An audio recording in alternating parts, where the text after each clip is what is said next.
came in yet. 7. So when I... You don't want to put us, you don't have to. All right. Give that to you. All right. Good evening. Before we begin tonight, I would like to have a moment of silence to honor the life and legacy of Dr. Will Patterson, distinguished alumnus of the class of 1984 who devoted his life to public service in this community. His absence is felt broadly and deeply. A moment of silence, please.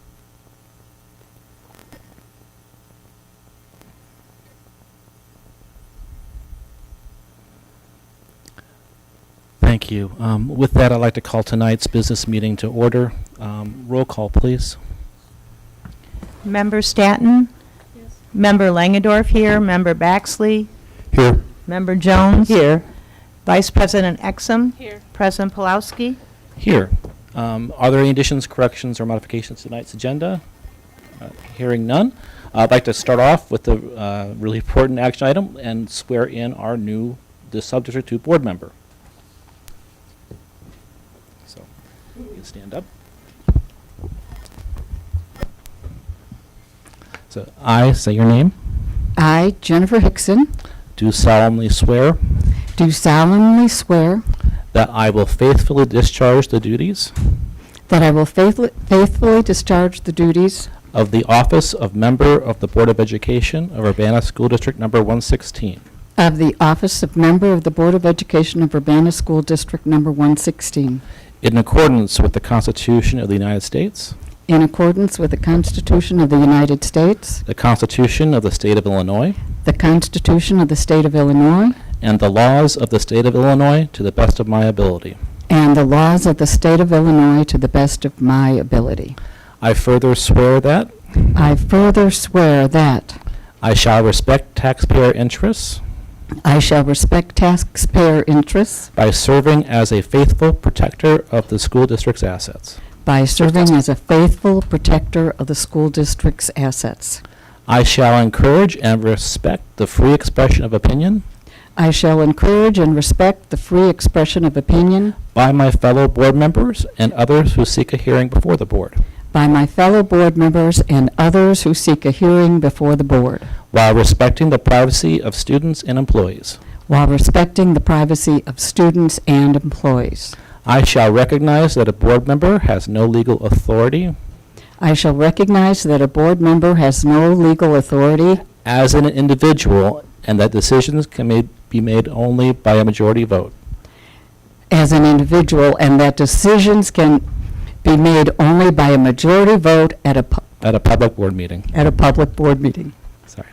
I shall abide by majority decisions of the board I shall abide by majority decisions of the board while retaining the right to seek changes in such decisions through ethical and constructive channels. while retaining the right to seek changes in such decisions through ethical and constructive channels.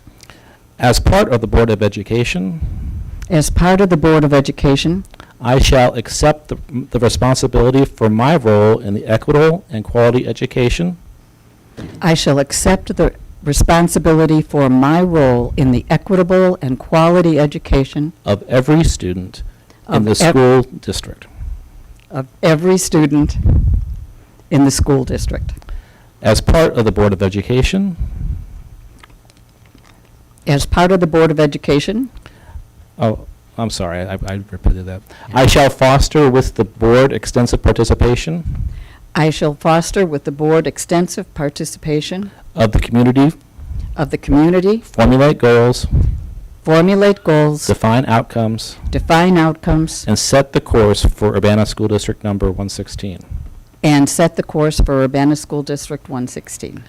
I shall assist in establishing a structure I shall assist in establishing a structure and an environment designed to ensure all students and an environment designed to ensure all students have the opportunity to attain their maximum potential through a sound organizational framework. have the opportunity to attain their maximum potential through a sound organizational framework. I shall strive to ensure a continuous assessment of student achievement I shall strive to ensure continuous assessment of student achievement and all conditions affecting the education of our children and all conditions affecting the education of our children in compliance with state law. in compliance with state law. Congratulations and thank you for your service.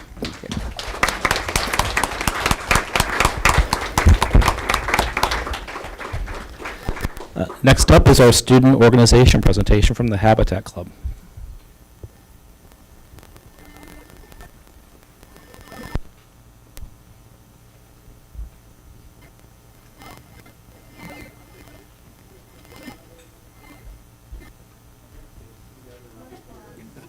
A lot of them.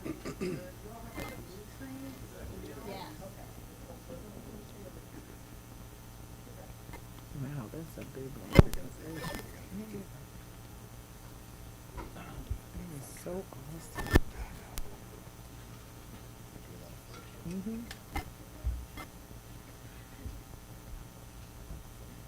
All right, hi, we have been here before, so many of you have seen this presentation, or a similar presentation. Or is your mic on? Is it on? Is it on now? Okay. All right, so we are here again with this year's group. This is a group of juniors and seniors who traveled with Habitat for Humanity Club at the high school in November and February. So we have 35 students in all. Not all of them could be here tonight. Some of them are playing like sports stuff, but those that are not sporting are here. A little bit of background. How do I go forward? Can I go forward? Oh, click. It's not working.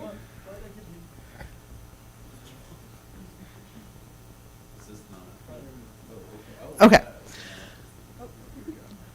All right. So in 2012, I started at the high school and met Mark. We realized that we had a connection, that we had both taken Habitat trips much earlier in our lives, and that Habitat had remained parts of our lives, much in part to the teaching of Zach Sutton's dad. So Zach Sutton is right here. And Zach Sutton had been going with his dad since he was like 4 years old. So we got to talking and we decided that, you know, this was something that had profoundly impacted our lives. And why was it that this was something that was offered to uni high students that was affecting them? Why couldn't we do it with Urbana high kids? That was very important to us. And we took the first trip in 2014. It was very successful. And at this point, we've taken over 200 students to the Delta. We started by doing one trip per year in February, and we've now moved to 2 trips per year. Every trip has been really meaningful, very impactful. This is our 10-year anniversary, and we tonight have Kim Gollings with us, who is from the Champaign County Habitat, because we really do want, as a club, like we do take these trips. Our purpose of the trips when we go down to the south, to Mississippi, is to kind of like have students think about why it's the way it is in Mississippi. Like, why do we need to go down there? Why does that need exist? But also, I think, and they'll talk about this, it helps to gain some perspective in our own community about things that are going on here. And part of that has been this continued relationship with Champaign County Habitat. Hello. Thank you all for the brief opportunity to talk to you today. I am Kim Gollings. I'm the Community Outreach Director for Habitat for Humanity of Champaign County. Building houses with Habitat is an incredibly rewarding and impactful experience that provides these students with valuable lessons and skills that will benefit them for years to come. First and foremost, it teaches these young people the value of giving back to our community. But it's not just building houses and learning construction skills, it's also learning life skills, the act of service, teamwork, collaboration, problem solving, personal fulfillment, accomplishment, and what it means to make a tangible difference. I like have so much feedback, I'm sorry. What it means to make a tangible difference in the world. The big thing about Habitat's work is that we are a hand up. We are not a handout. And when you get to actually see that work that you're doing hands-on, it makes a huge lasting impact on what it means to be a part of our community. The other real important thing that Habitat teaches is that it teaches our history. It teaches our history of our community and what has gone on here as far as discrimination and redlining. And who would have thunk that both Springfield and Urbana metro areas are more segregated than areas of Charlottesville, Virginia. There's an area, the Daphne, Fairhope, Foley area in Mobile, Alabama, even though that they have similar populations. So here in Champaign County, only 6% of homeowners are black compared to 84% of white people who are homeowners. And you can check all of that information with the United States Census Bureau. So who would have really thought that Urbana-Champaign has less opportunity for our BIPOC community than they do down in the South? The other thing that we get to have great opportunities on the build site and things that we get to talk about is the centuries of systemic barriers that have been set up between black people and their money that has not allowed them to purchase a home, which means that they have not had the opportunity to transfer generational wealth down to their children. And one of the things I really love about working with these students is that they get a lot of the things that the rest of us don't get, such as wanting to be on the right side of history. And for them, what I see that meaning is that when we're talking about everyone being treated equally, yes, that's coming up in conversation. But what nobody's talking about that these young students, young adults see is what it means for everyone to also, for it not to just be equal, but for it to also be equitable. And I think that is a really important thing that for us to be on the right side of history, we need to know moving forward. So when I stop and you look around this room, these are the students, these are the faces of the people that I say that are doing the hard work. They are the ones that are making sure that housing is affordable and being out there building with their hands. And with the leadership of Laura Koretz and Mark Foley and Zach Sutton, this is our future, and this is the group of people that comes out on builds with Habitat that I am most proud and excited to work with. So thank you.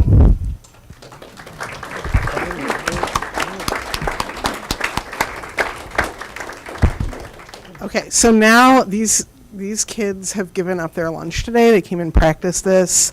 They made the slideshow, and they're going to come up in groups. They'll introduce themselves and go through some of the information about what they did in the Delta. Okay.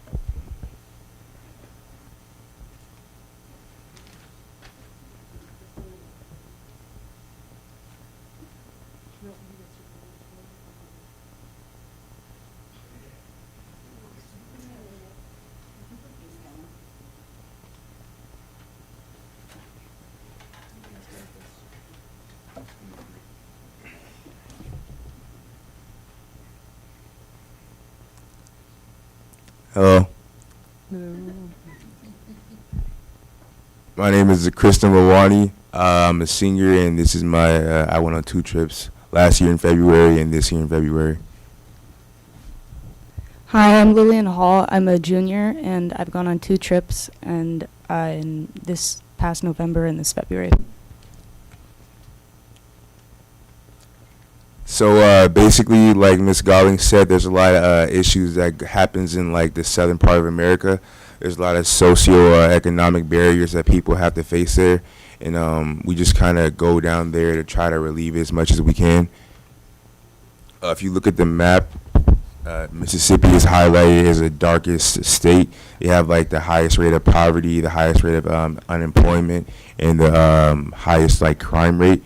So we just try to go down there and support them as much as we can by helping out with building houses and giving people places to stay that are affordable.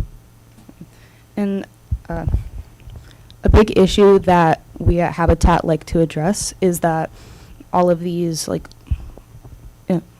continuous issues and barriers are long-lasting impacts of sharecropping and slavery in the United States. As Mississippi, specifically Tutwiler, is before the dam was built, there was, as you can see, before the dam was built, the river would flood the cities, and it made for very nutrient dense soil, which was optimal for agriculture, which helped slavery and growing of crops, which later, when human labor became less and less necessary, it pushed a lot of these sharecroppers out of jobs, and so many are still many descendants and family thereof are still suffering from the lack of lack of economic opportunity.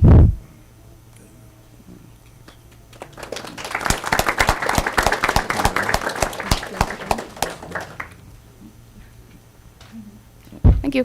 Thank you. Thank you.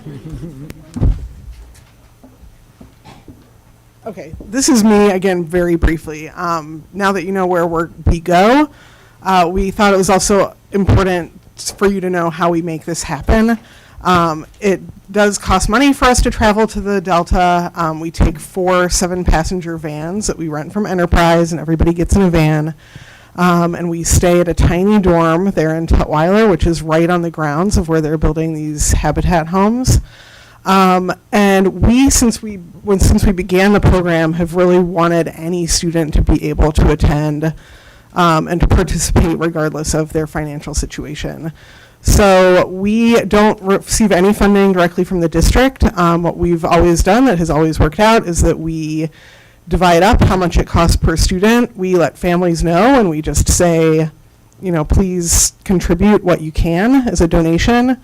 And then the rest of the time we're kind of scrounging around writing grants, sometimes for a small amount, sometimes for a big amount. Sarah McCarthy is here tonight, who we recently this past year were rewarded $20,000 from the McCarthy Dressman Foundation, which has really helped out the last couple of years. But we've also, thank you. We've also received some funding from the IEA, National Society of High School Scholars, Southern Poverty Law Center, State Farm, and then we do fundraisers. So these guys are sitting out at the farmer's market on a Saturday morning quite often. We do a memorial Title IX volleyball game that we break even on, but it's fun. We do a dance, which I think we might have made $30 this year. But again, it's fun. So they work hard, not just on housing here and down in the Delta, but just to be able to participate and take the trips.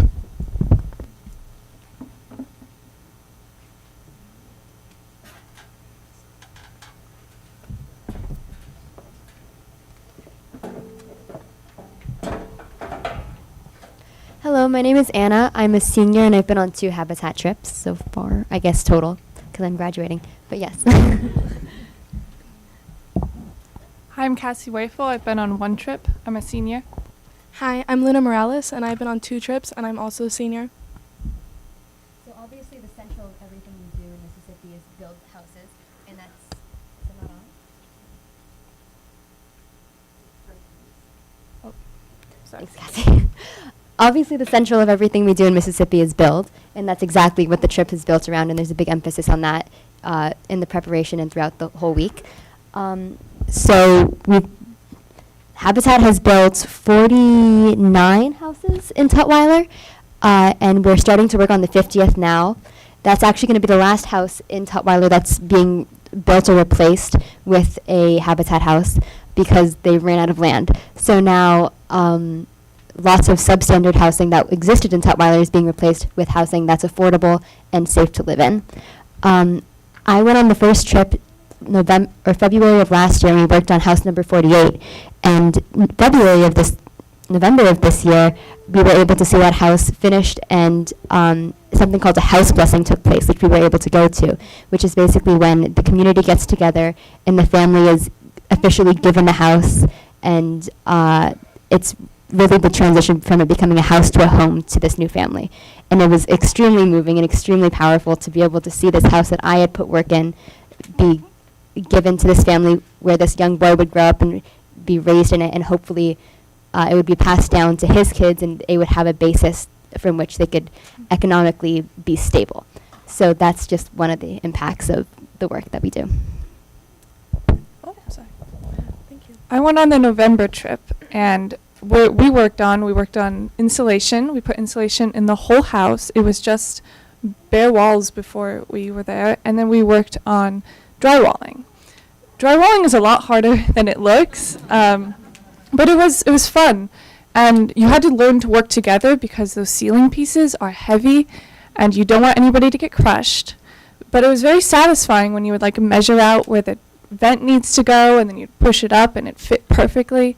And it was just so much fun. So we learned a lot about how to build a house, which it's crazy how much goes into building a house. And we learned how to work together, and we learned the joys of manual labor. It was also very rewarding to see this progress we made, because it was just bare walls when we started, and then we left. We had gotten halfway or so with the drywalling, and it was very rewarding. I went on the February trip this year, and it's and it's definitely one thing to build a house for somebody, but it's a completely different thing to actually build a home for somebody. That takes a genuine community, and I think through Habitat, that community has been established in Tutwiler. And during this last trip, we were mainly mudding, putting up drywall, and doing siding. So we're really seeing our work come together and doing the final touches for the house.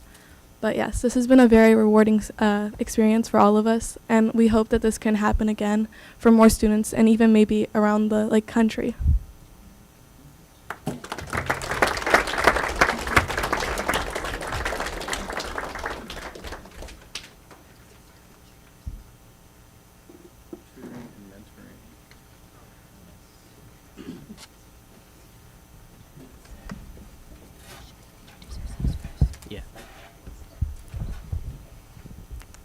Hello, my name is Adasha De Leon. I am a senior, and I've currently been on 2 trips. My first trip in November, and my other trip, my most recent trip, is also in November.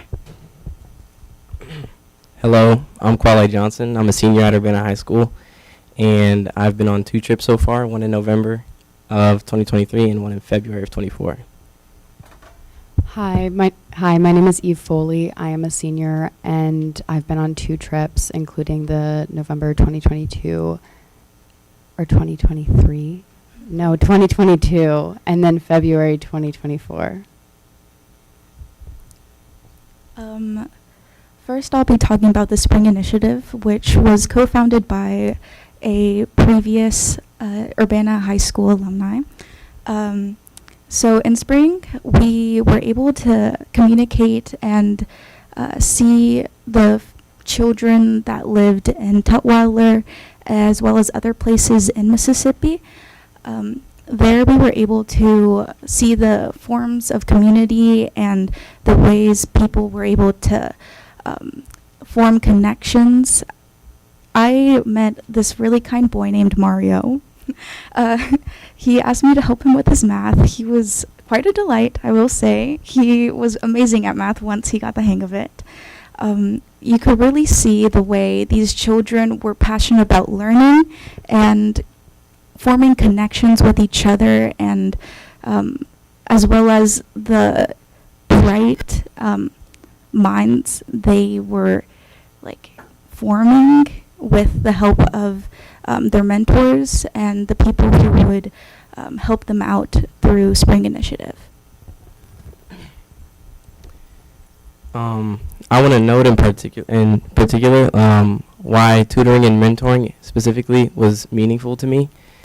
I want to start off by just saying that I looked exactly like some of the kids in the picture that you see. I was just a kid wanting to learn and having, some sort of issues outside of school that you just sometimes need someone to talk to. And I'm lucky to have people in my life to help guide me and support me and spread wisdom. So as a couple of the seniors on the Habitat trip were sent off in the mornings to go to the local Bearden Elementary School, I was one in particular that tried to go almost every day because just to see these bright faces and connect with these children.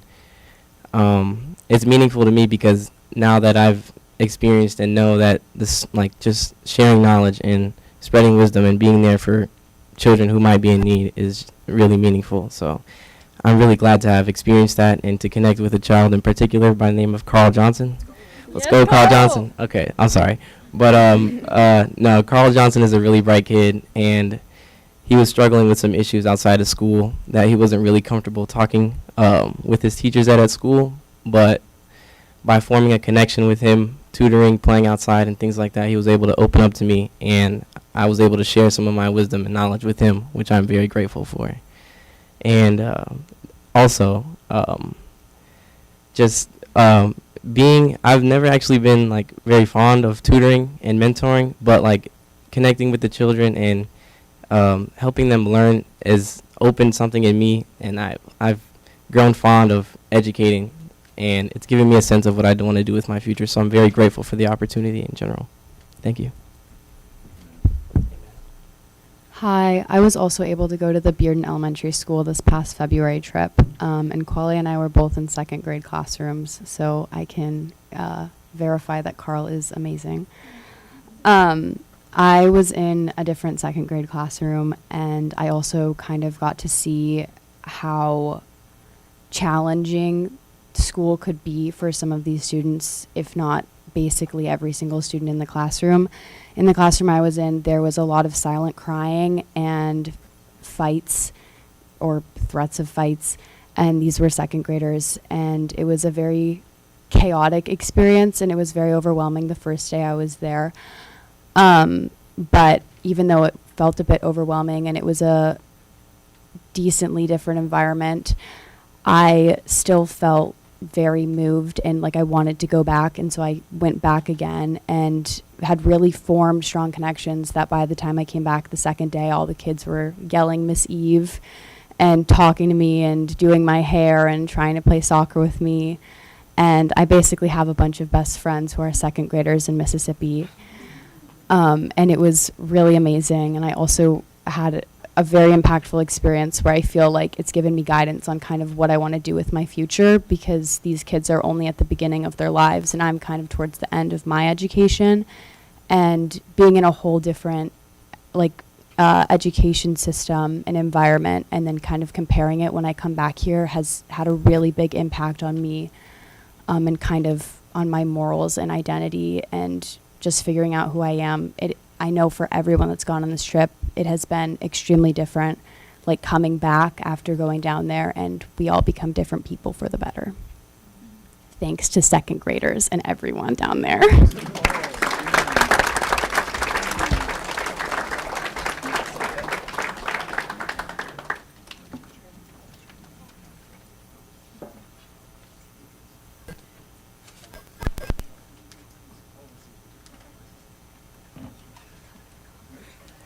No, it's fine.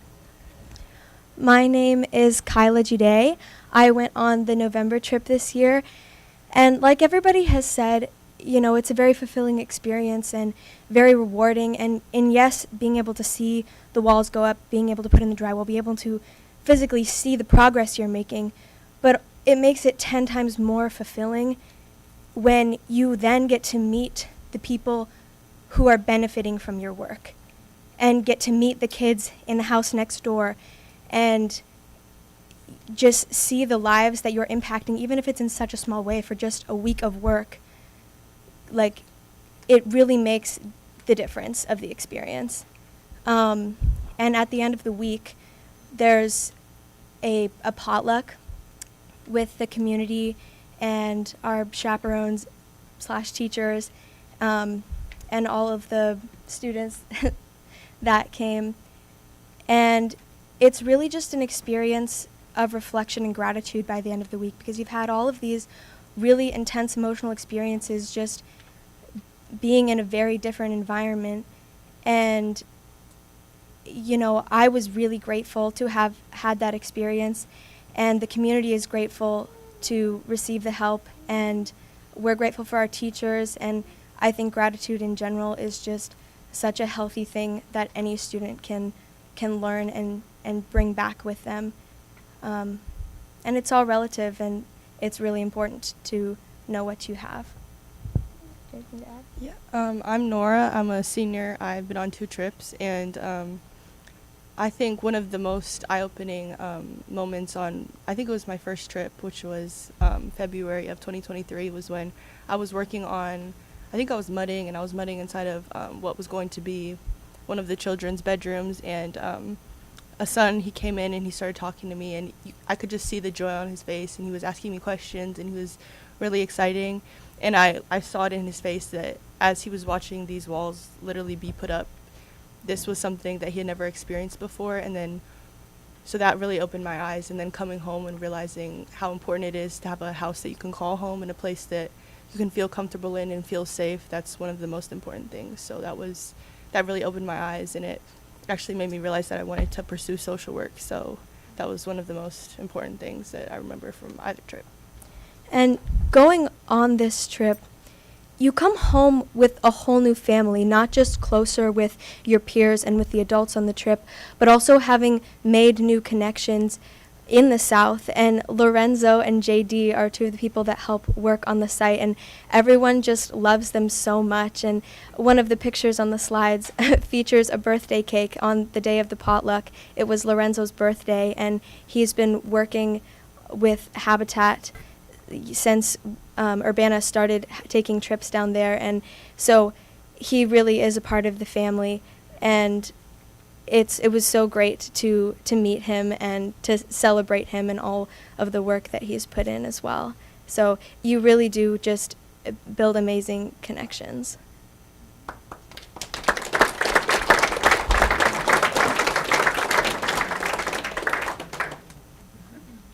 Almost done.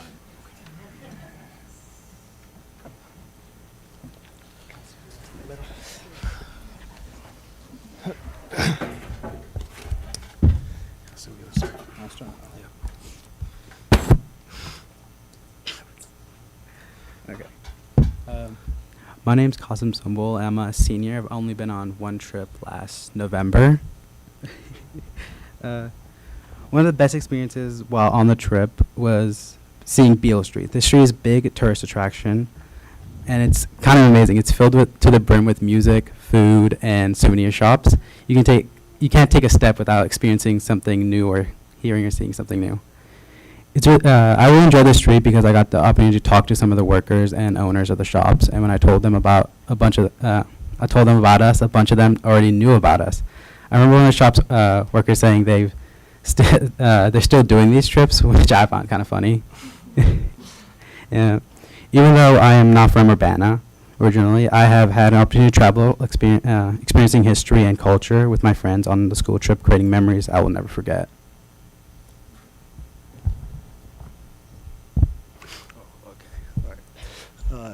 Hi, my name's Asof Lukongo. I got the opportunity to go to the February trip this February, and it was a very life-impacting opportunity for me because we got the opportunity to go to Alabama, which is not something like most of the other trips got the opportunity to do. And we went to a lot of different sites, and one of them was going to this church where Martin Luther King used to pastor, and the experience there was it was very informative in a way because I learned a lot about history over there, and it was, I don't know, it kind of made me emotional in a way because like just learning a lot about like how he planned like everything on like what he wanted to do and like the impact he wanted to do in his community. And then after that, we went to the Legacy Museum, which kind of, it was like it hit hard a lot, because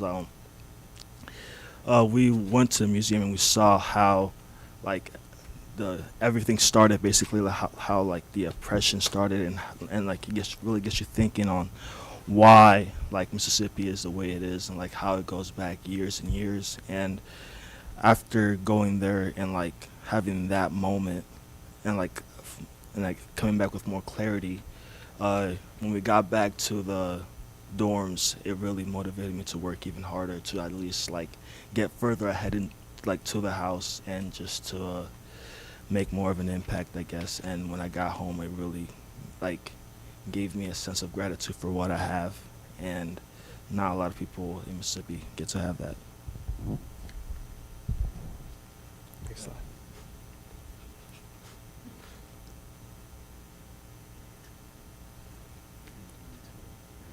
That's what I was about to say. My name is Quentin. I've been on 2 trips, February 23 and November 24.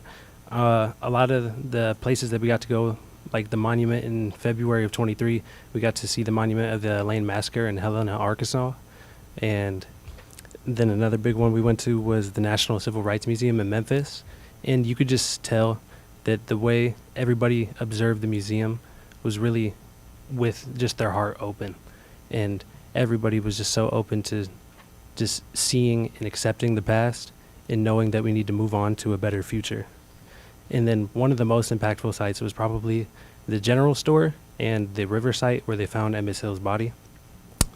Because I'm not gonna lie, on both trips, I stayed for over an hour just looking at the river, just sitting and thinking about just how humanity is, why things are the way they are, how we can change them, what we can do to better our society just as a people.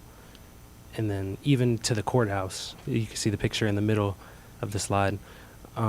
The courthouse where Mamie Till fought against the murderers of her son. And just being, even though it was a revised version of the courtroom, just being able to look in there and know that this is where that happened was just such an impactful feeling.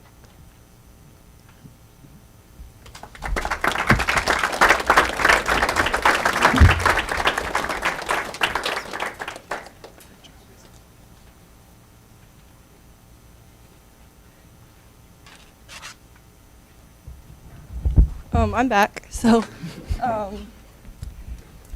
I think obviously the work is the center of the trip, and that was obviously the most important takeaway. But I think another thing that can sometimes be thought over, and was one of the biggest takeaways for me, was how much bonding went into the trip, because a lot of people think this is crazy, but none of us were allowed to bring our phones, and we all chose to still go. So it was over 20 hours driving, with 3 people packed in the back of a van, and a lot of people find that very surprising. But we were forced to talk to. Okay, not forced. Not forced. Not forced. Okay. No. Let me reword that. Because we didn't have our phones, and I feel like that's kind of like a way that our society can kind of just look at their phones when they don't want to have a conversation with somebody. We were I don't know how to say it, encouraged to socialize with people who you might have for years just walk past in the halls without talking to, and we're able to come away with amazing bonds and friendships that will last for a long time. So I think that was one of the most important things for me as well. I'm Michael. I went on the November trip in 2023. I'm a senior. And I was pretty reserved going into this trip. I didn't talk to many people in public. I just was pretty quiet. But on the trip down, I felt myself feeling more open and relaxed being with all these people. And while we were working with each other every single day and doing fun activities like singing on the couches and stargazing and just being in a completely new area of the world with each other, this whole group felt to me like almost a new family that I was very open to bonding with. And it became,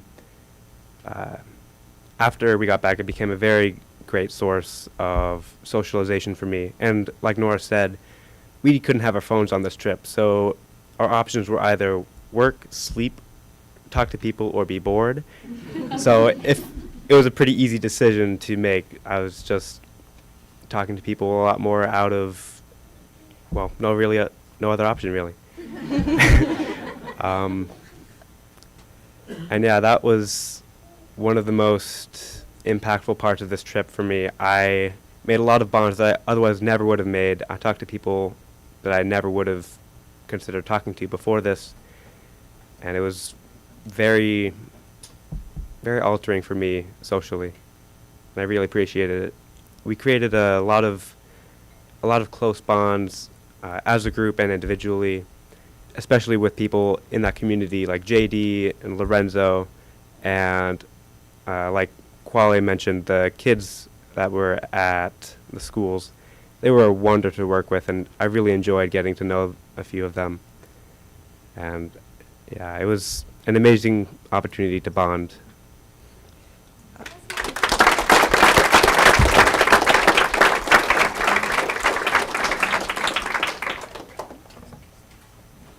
All right, that's it. Thank you guys so much for your patience, and we really appreciate. Is that it? Right? Am I okay? Good. And we really appreciate all the support, at least you guys listening to us. And I do want to just say this is the 10th year we've done it. I know Paul's kids have been. Some of you know people who've gone on these trips. I continue to think that this is how it always. I continue to think that as far as like the last years of our education system, that we need more of this stuff. Like we really need time for these kids to kind of get away from all the pressure that they have about college admissions and everything else, and just have some time to connect with each other and to think about their future and who they want to be and what kind of impact they want to make on the world. So I know you guys have a long meeting ahead of you, and we really appreciate you for listening to us. And I think, we might go out to eat right now, so you guys can think about us out having a good time while you're in this room forever. All right. Bye.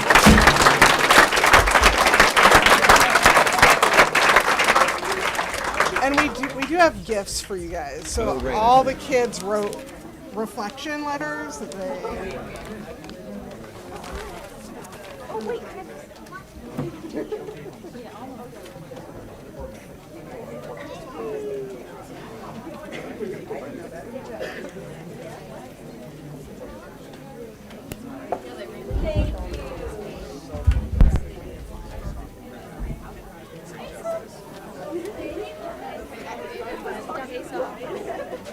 Thank you so much.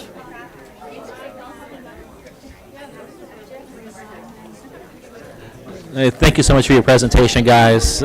We do have a long meeting, so I'd like to go ahead and clear the room so that we can continue with citizen statements. If anybody would like to make a statement before the board, there are goldenrod sheets in that back corner of the room, so please fill one out and hand it to our recording secretary, Lori Johnson, who's taking care of the mics.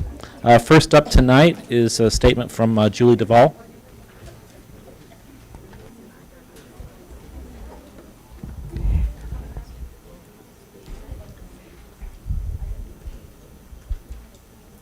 I'd probably like to start by asking for an ADA accommodation to speak longer than 5 minutes. Thank you.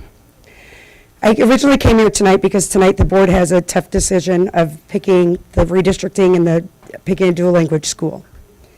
I'm only going to talk about the SPED issues. As far as the personnel and strategic plans, that's another issue. The district, 2 years ago, the redistrict renovated Thomas Paine to make it SPED friendly. Again, there are classrooms that have bathrooms, kids that have toileting issues that need showers and laundry facilities. The thought that the district is taking, and I've talked to dual language, I've talked to Yankee Ridge people. I mean, we're in a bad situation, but sometimes you got to get down and just do the priorities. And you are putting on the table SPED kids. It's not SPED against dual language or Thomas Paine against Yankee Ridge. It's about what's right and what's legal. You made this building for these kids. And 2 years later, and parents were appreciative. We had playground equipment that we'd asked for years. 2 years later, we're on the chopping block. It's like we don't matter. And then I originally came here a few weeks ago and said, if you will put these accommodations in all the other schools, then we'll be equal. I went and looked at every school. We have a path over at Thomas Paine that these kids in wheelchairs can use. I didn't find that in any other building other than the track at the middle and high school. Again, I'm not going to get into the personnel issues other than these are people's lives. These kids coming from a disabled family, my life is hard, and I trust my team at the school. And my team trusts me that I'm going to tell them if there's an issue. Just going to another school isn't going to make a difference. These kids that are learning toiletrying in fourth grade, we're asking them to go to another school that is not set up. Imagine your kid. Last year there was a high schooler, and I came and talked to you about it, that was videoed, and it went viral because they were missing a door in the bathroom. We're subjecting our kids to this. The staffing, the general consensus of everybody I've spoken to is we're adults, and we don't like the way that this happened, but we're all here for the kids. Why Thomas Paine? You really lost a lot of, there's already trust and transparency issues within the district, but I have gotten emails and texts from SPED students or SPED parents for the last couple of weeks. They're really afraid. They don't know where they're going to put their kids. It's not that Yankee Ridge or Leal or King or anybody else's school is bad. And I know that Wiley and other schools have changed, and that SPED kids are no different about change, except SPED kids thrive off a routine. You are going to take these kids out of Thomas Paine, fourth graders that have just learned to use the public bathroom, throw them into another school environment that they'll learn, but they're going to regress in the process. And Thomas Paine, it's not just about the staff, although we have good staff.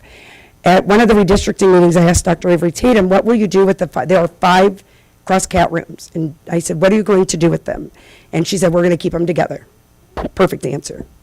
10 minutes later, I asked Beth Lab the same question. She said she hadn't decided yet. However, she would make sure that they were doubles. So one school will have 2 SPED or sub cross-cat rooms, and the other one will one school will have 2 and another school will have 3. If you knew your students and if you knew your staff, go in the building. Walking into a sub cross-cat classroom with 6 students on certain days at certain times is more disruptive than the UMS at lunchtime. And you have dedicated staff.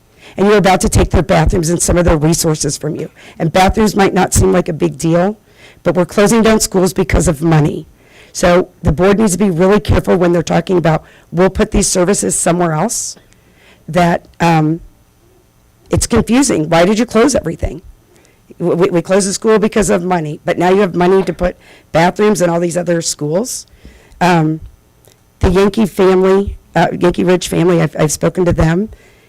They're just invested in their kids. It was just the way that this whole thing panned out.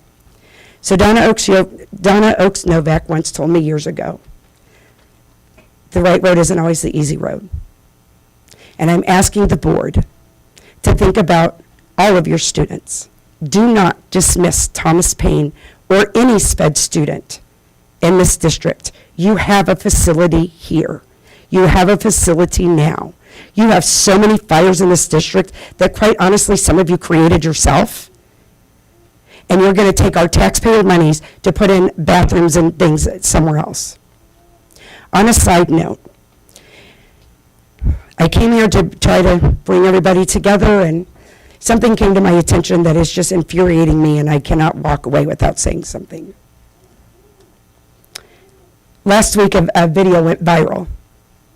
An elementary staff member took a video of some kids that were unruly, that had behavior issues, and sent it to a parent.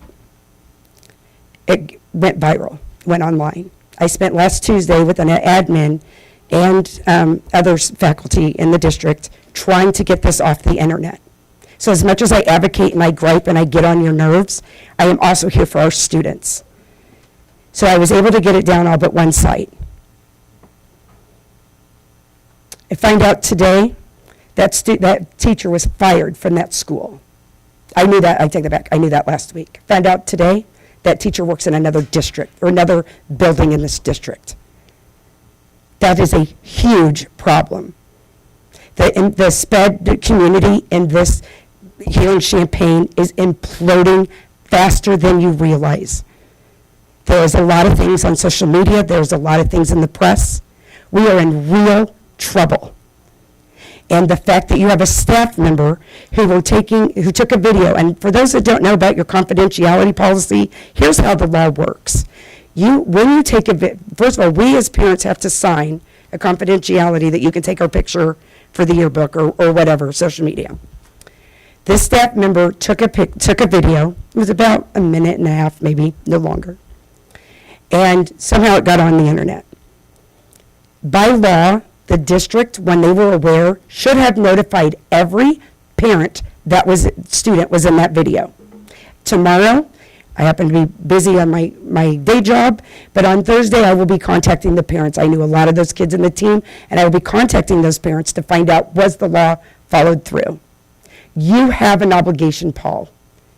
We have good people here, and none of them are perfect, and we all make mistakes. Children were put on the internet, and you need to be aware that is not okay. And we're not going to stop. And you need to make sure that students, all students, these weren't just SPED students. Imagine your kid coming to school, I'm almost done. Imagine your kid coming to school and then you check on your Facebook at lunch and there they are. You guys hold our kids or you have our responsibility of our kids. And you fired them and put them in another.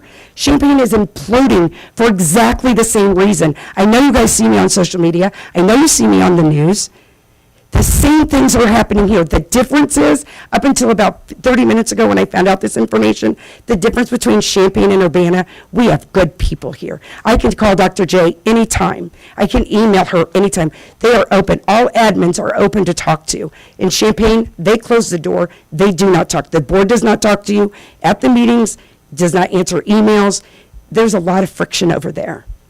So I'm asking you to please reconsider as you vote tonight that things are coming down the pipeline you have no idea. The SPED community as a whole and locally has had it. Champaign can't come here, our kids don't want to go there. It's okay, I'm done, thank you. Thank you, Julie. Lori left. Next up is Richard Zhang.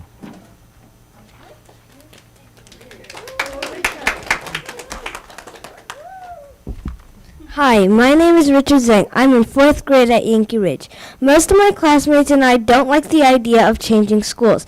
I think everyone is happy the place they are in.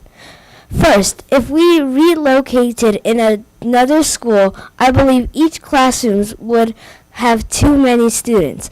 Actually, our classrooms in Yankee Ridge have already been packed since you closed Wiley last year.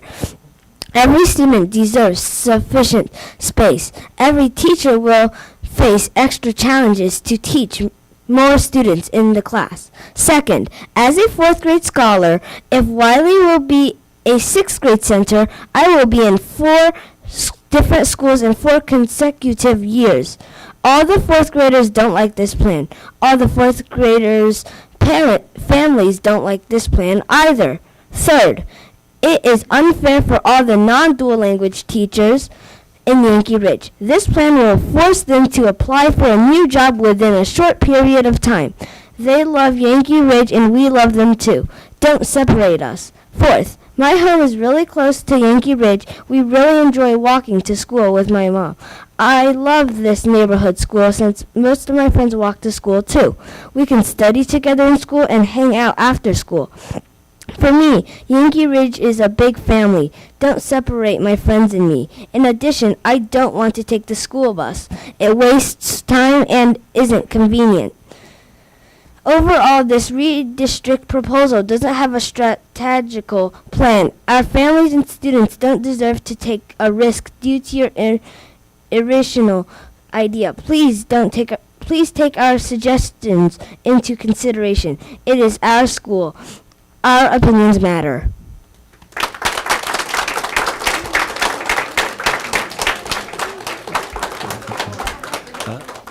Emma Ehrenhardt.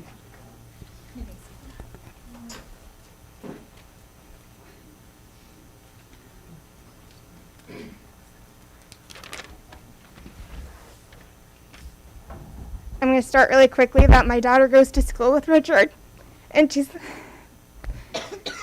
in the French dual language program. So while you talk about moving the community together, the community is not being moved together. My daughter's going to have to choose between the French program and moving with her friends and teachers like Richard. So I just want to start with that. Paul, Lola, Tori, and Sherry. The four of you have approved every vote that the administration has put in front of you this term. None of you have children in the elementary or middle school that will be directly impacted by these drastic changes. You claim to represent the silent majority with your votes. What outreach have you done to the silent majority? Paul, have you canvassed the area just north of us to understand how the loss of Yankee Ridge, a walking distance school for them, will impact that low-income minority population? Tori, have you held meetings with King families to understand their feelings on their school surpassing target capacity next year in Concept 1? Lola and Sherry, have you reached out to the Wiley students that will get displaced for the second time in 2 years? How can you represent them when you have not even attempted to speak with them? It seems that you are solely representing central office's agenda, which is not focused on improved student outcomes for all. Redistricting is needed, but the proposed Concept 1 will worsen the situation for more Urbana students than improve it. We will go from 2 schools over target capacity to 3 schools over target capacity next year, and we will be busing more students than we currently do, despite proximity being an objective of redistricting. Combined target capacity among all elementary schools is 2,096. Current enrollment is 1,989. Why did we not equally distribute the elementary population across schools by building capacities? In fact, there is a proposal that better distributes student population in Concept 2. Why are we not seeing a busing model for Concept 2? Is it because administration knows it would have been more favorable? The administrators of this district are gatekeeping information to prevent a true dialogue with the community.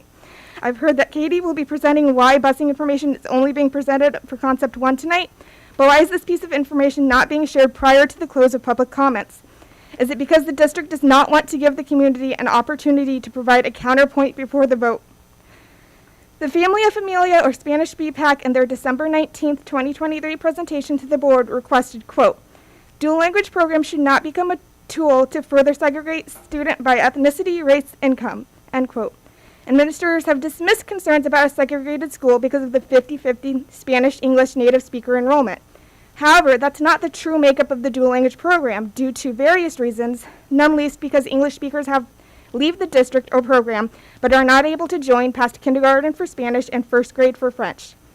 Numbers shared by the district this spring shows students with a home language of English are just 22% in Spanish dual language, 30% in French dual language, and in a combined building it will be 24%.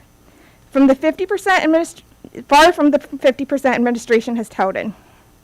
Paulina gave a presentation last meeting on horizontal hostility. How is horizontal hostility going to be addressed when we isolate the elementary dual language program into a single building? It is also troubling to me that the district has used French dual language as a pro for putting Spanish dual language at Yankee Ridge when top administrators are discussing, albeit not publicly, closing the French program after the coming academic year. To use French dual language as justification for this move while planning its closure is just cruel to all the French dual language students and families, but particularly the immigrant population. I hope this is not the case, and I will continue to advocate for the program whatever happens in the coming years. But it doesn't take a rocket scientist to see that February 2024 dual language enrollment of 503 has already surpassed the 5-year RSP projection and the target capacity for Yankee Ridge. And Spanish-speaking immigrants seem to be one of the largest student growth areas for Urbana. Board members, I ask that you demand clear and concrete answers tonight before your vote. No more, we're working on it. What will the socioeconomic demographics be in Concept 1? Without that information, the district cannot guarantee every school will maintain their free reduced lunch plan next year. Where will the Yankee Ridge special education students go, and what systems will be in place to ease the transition for them? What is the current attendance rate among bused elementary students versus Walker elementary students? Will increased busing lead to worse attendance rates?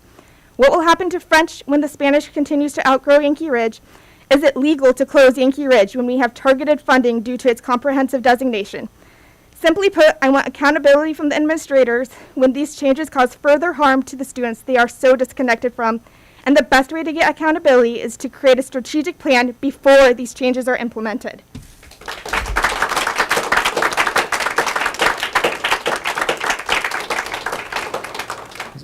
John Persiani.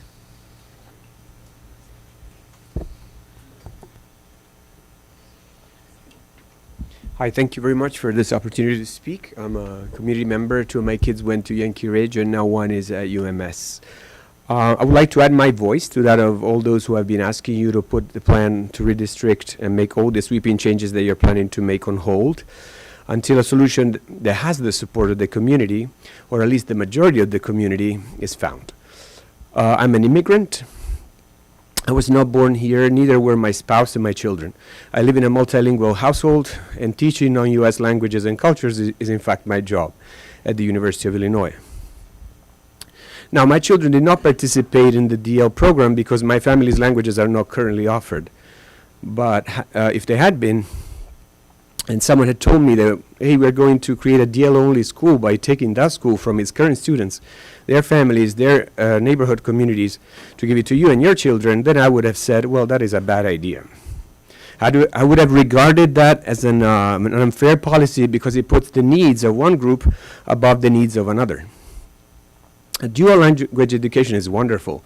Multilingualism is wonderful, but DL can be advanced and promoted without taking resources and creating massive disruption and harm to so many families, children, teachers, and communities in the district, who also deserve to be served by the district and by you. So for that reason, I urge you not to pass the plan. This is a sign that the powers that be are with me, or maybe against, I don't know. Shall I continue or stop? Okay, I'm almost done.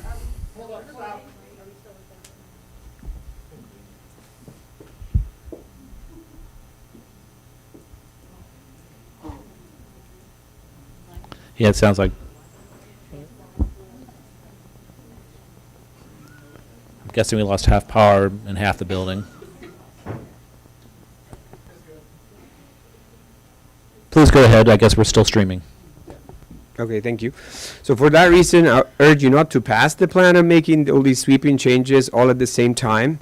Put it on hold until a solution that serves all the students and families in the district, and not only some, has been found. I realize that this is very hard, but good things are always hard, while rushed impulse solutions rarely lead to positive long-term outcomes. Thank you very much. Thank you. Lacey Elliott.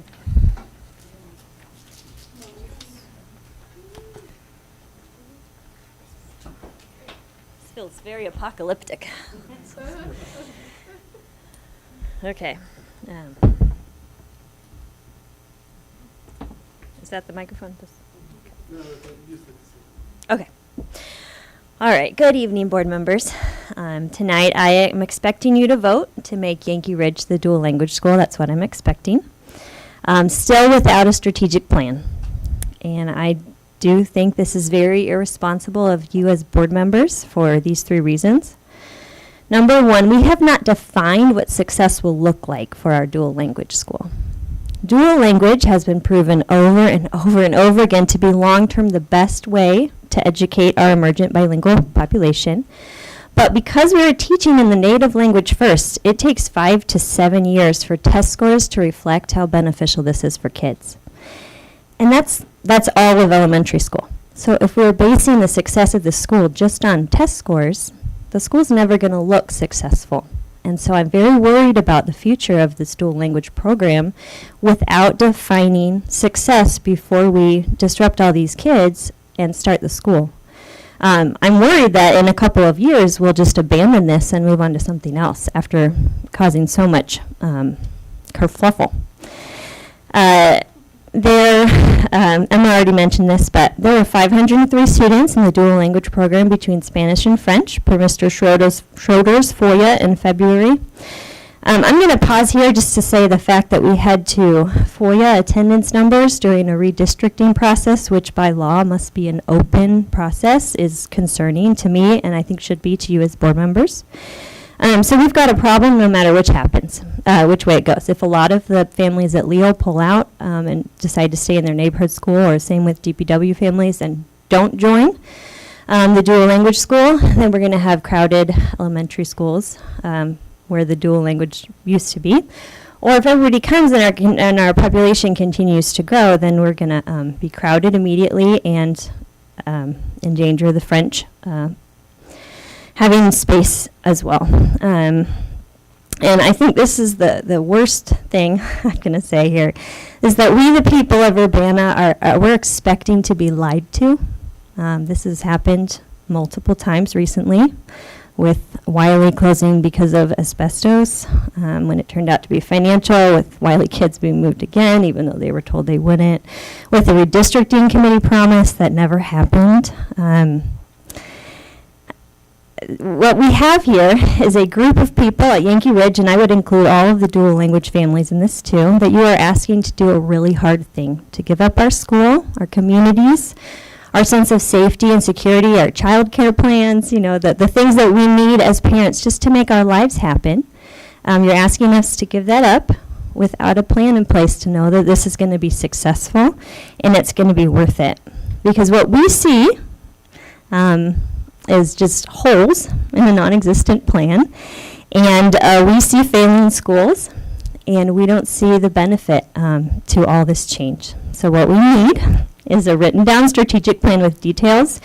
We need to know how we're going to measure success, what the plan is to ease the transition, what kind of guarantees do we have that things will actually stay stable long enough for our kids to learn. Without careful plans, Urbana will continue to fail like we have been. There's no guarantee that shaking up the district and having the pieces land in different places will be anything other than detrimental to our town. So board members, I urge you to vote no tonight to both maps. I urge you to reconsider the timeline for redistricting and stop all of the movement of our children until we have a strategic plan. I know most of you won't do it, but I'm asking anyway. Mr. Pelosi, I voted for you twice. You represent me, and Yankee Ridge, you are our sub-district person, elected official. And the Yankee Ridge community that you represent does not want to become the dual language school. Not because we are against dual language, not because we don't think those kids deserve a place to learn. We totally do, but we don't want to lose our community school. Thank you.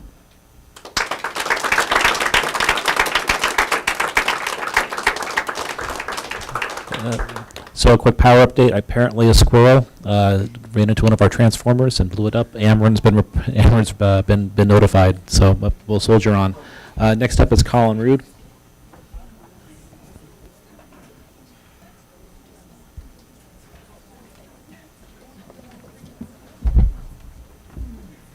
All right, well, here we are. This is the day you decide on the future of Urbana's elementary schools. The day I fear you are going to close a rich and vibrant elementary school community. All right, well, thanks, everybody. That's okay. I'm the squirrel now. All right. This is the day I fear you're going to close a rich and vibrant elementary school community and force its students to move elsewhere, to impose trauma on hundreds of students for making the mistake of being in the wrong cell in the Excel spreadsheet. I've pretty much said all that needs to be said, and I know the board members and administrators have called me and the group of parents who are resisting this effort names as if we are the enemy, as if this is a fight and we are all on different sides and somehow there are winners or losers here. I can't believe our community has had to contend with years of this. I can't believe that our administration has gone years now listening to a community beg for a strategic plan and ignored those pleas. I can't believe that our board has allowed it to happen, rewarded it even, by extending our superintendent's contract and approving administrative pay raises despite failure of the most basic job expectations. There's one phrase that comes to mind when I think about all this, and it's the phrase bad faith. According to Merriam-Webster Online, it's an idiom that means in a dishonest and improper way, with no intention of honoring a promise. I can't think of a better description of the past 2 to 3 years in our district. In bad faith, our board and administrators told us Wiley Elementary School had an asbestos emergency that required its immediate closure. In a dishonest and improper way, the issue was financial, and you could not even have a minimum level of honesty and transparency to tell us that until mere months ago when a board member finally let it slip. With no intention of honoring a promise, you promised Wiley students that they would be grandfathered into whatever school they were moved to, regardless of the outcome of redistricting and dual language. How many dozens of those students are you callously deciding to move to yet another school, despite your promise, just because there happens to be fewer of them at Yankee Ridge? A broken promise is a broken promise, no matter to how many or how few you've broken it. In bad faith, our administrators started a facilities committee process looking to figure out the best use of Wiley. In a dishonest and improper way, the middle school group decided on day one that the one and only solution they would even consider would be a 6th grade center. Despite the charge to consider a multitude of options, despite the promise of a good balance of educators, parents, community members, the final vote was made up with half of district employees. In bad faith, our administrators and board tried to turn Leal into a dual language school. The outcry from families in the neighborhood was enough to convince the board to back off the idea. So, in bad faith, the administration changed tactics, getting the board to first agree to the concept of combining dual language in a single elementary school in order to handcuff the decision to only be one of which school to close now, instead of, is this really the best way to serve our dual language population? In a dishonest and improper way. They knew it would force a decision to close a school because Wiley had already been partitioned off in service of the 6th grade center, and they were able to provide misleading data about a $1 million deficit that has stymied all discussion about alternative ways to make dual language work without forcing hundreds of elementary students out of their schools. I can't tell you the number of times you, the members of the board, have asked questions of the planners of this decision about basic things: transportation, French dual language, special education, demographics, distance, finances, and the answer you get back is, we don't know, or we will figure it out. It should set off alarm bells that we are here, mid-April, only just learning of the increase in busing volume, but still not knowing the finer details of where hundreds of 5 to 11-year-old kids are going to school and how it's going to be delivered. And it should be even more alarming how many parents have yet to learn that their hundreds of 5 to 11-year-old kids are going to a different school. In bad faith, the administration paid a consulting company $50,000 to perform redistricting reports. In a dishonest and improper way, central office knew from the beginning that Thomas Paine was never a serious option, but still paid tens of thousands for them to draft it. Despite the sheer financial irresponsibility this represents, if I ran a consulting group and I spun my wheels on surveying and reporting that was done in service of providing cover for a district to make a decision that was already a done deal, I would be furious to be made a pawn in that game. And now, in bad faith, you are going to press forward and vote for this disastrous option. You are going to put hundreds of students through the trauma of another school move and ignore the community that is calling you out for doing this with no rhyme or reason, no plan, no strategy, no desired outcome. A couple months down the road, I expect you'll start your apology and appreciation tour. You'll buy more donuts for teachers, maybe form some listening sessions, even actually start that process of strategic planning, for real this time, that was expected of you 5 years ago. But do you honestly think anyone is going to believe you're doing it in good faith? After all of this, if this decision makes things worse rather than better, if this decision erodes all remaining trust the community has in its board and administration, if this decision fails, it will not be because of lack of warning. You don't get to rub your eyes and claim you had no idea it would end up this way. You own this. You carry this with you. You don't get to pass the buck on to the students or the parents or the teachers or the community. It's yours. Thank you.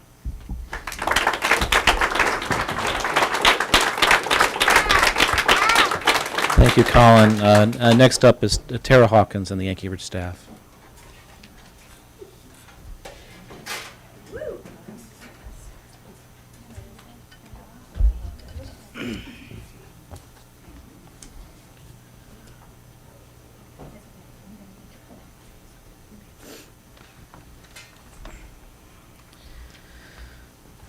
We would like to thank the board, Dr. Ivory Tatum, and all other administrators for the time and opportunity to speak this evening.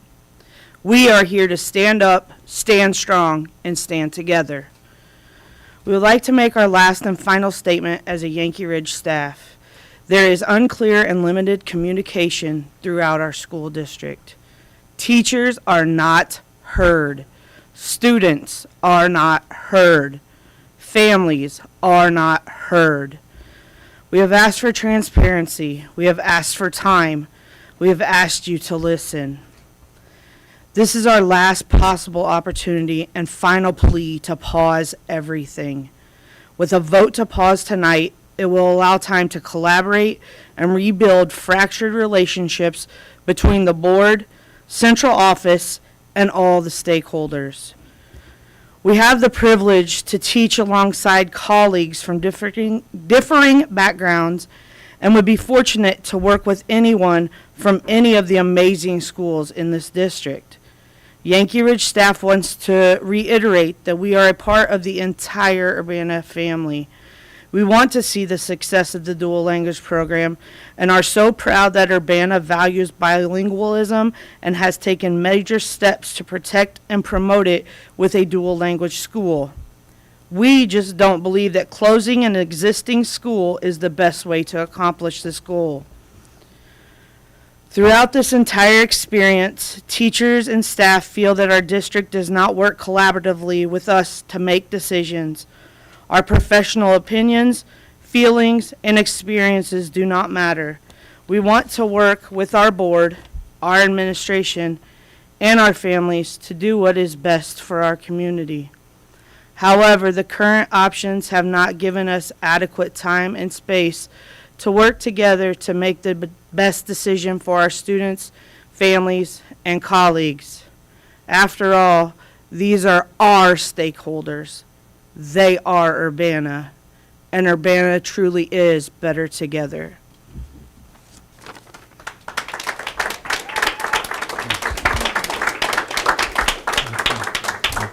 Thank you all.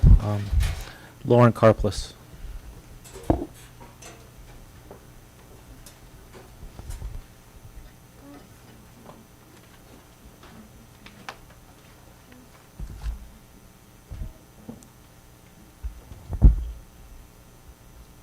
Brene Brown says that shame causes doubling down and hostility, but since you seem totally inured to the many voices over the past 2 years, I'm going to try it out tonight.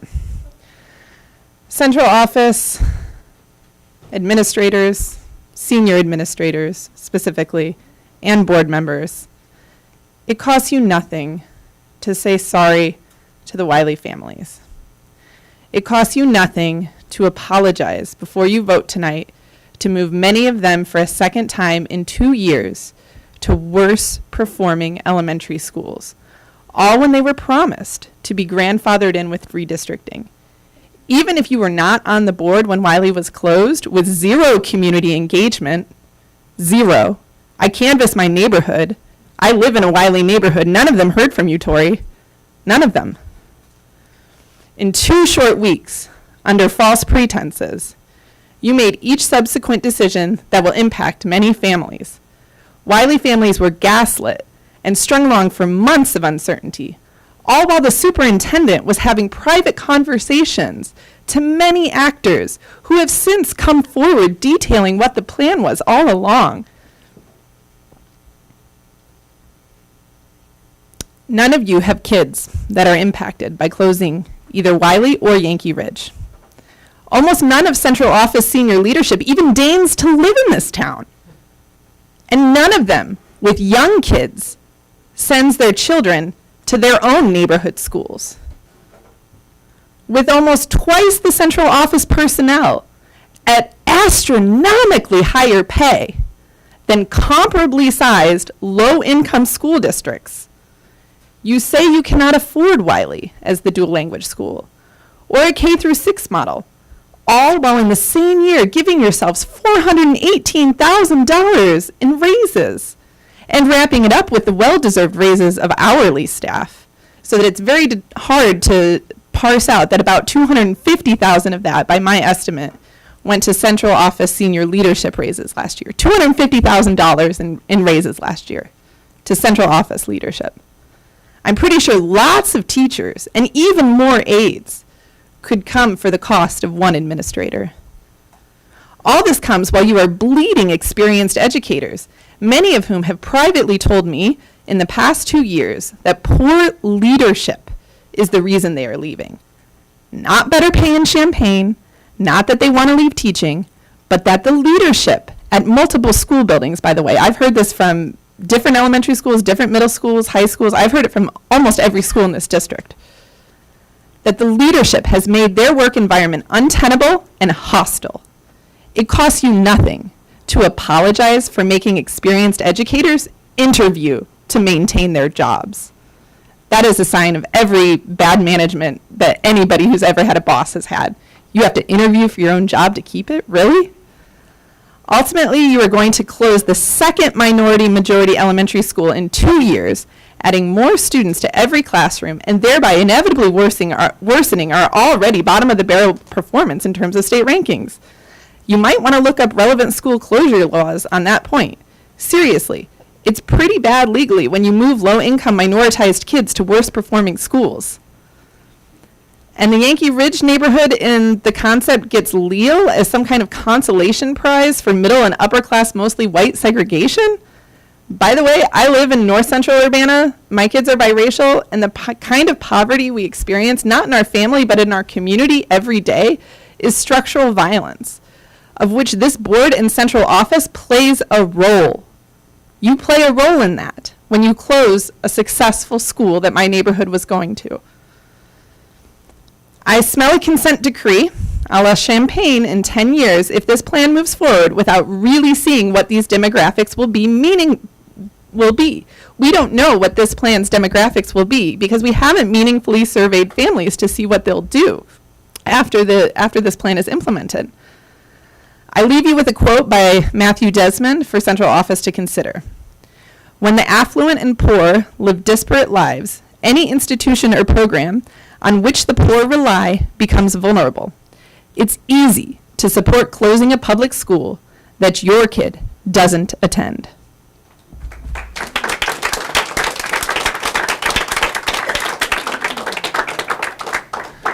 Next up is Leanne Matson, I believe.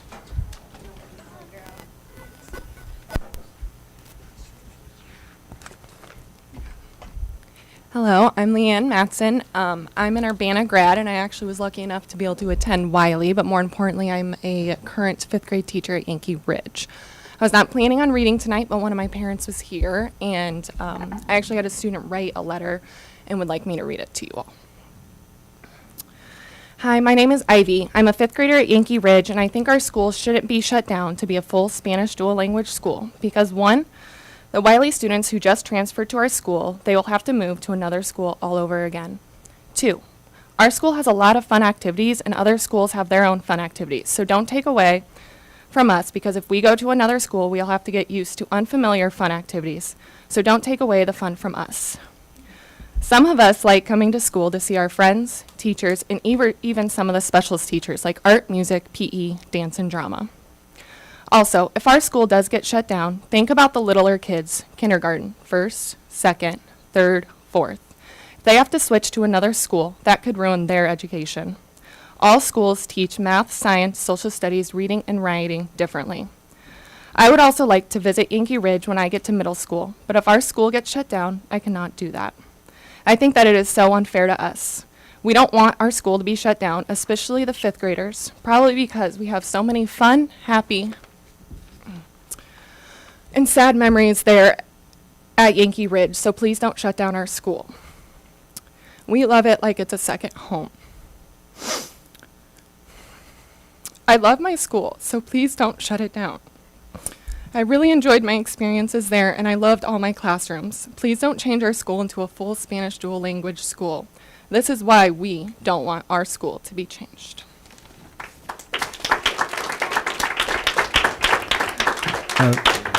Thank you. The final one I have tonight is for Janelle Elliott. If anybody else would like to make a statement for the board, there are still forms in the back of the room. Thank you. Good evening. Last month, I spent time with a friend who is a principal in Indianapolis Public Schools. And I was asking her a bunch of questions about how things work. And she started to tell me about the plan that their city made up 2 years ago. It involved lots of change. K-6s are going to K-5. Some schools are becoming STEM. They're changing their busing and how their neighborhoods work. And so I asked a lot of questions. I said, when did you learn about this? Oh, 2 years ago. 2 years ago, we've known for 2 years that these changes are coming. And they have told any staff that are impacted by these changes that if they stay, they don't even have to take the next job, but if they're staying through the changes, staying until the changes come, they will get a $10,000 bonus. I was shocked. It just feels so very different than the way that we have operated. And I don't have a lot, this is the only experience I have, and they're a bigger district, I imagine, than we are, Indianapolis. And she said the phrase, gosh, it kind of feels like they're flying the plane as they build it, but now that I listen to what you're saying, I guess we got a pretty good deal over here. And so that was just eye-opening. That's just one story I know of a district that made massive changes with way more planning, with advance notice, and showing value to their staff who are willing to stay and participate as the changes are being done. Losing our Yankee Ridge community, people have already said this, it would be hard.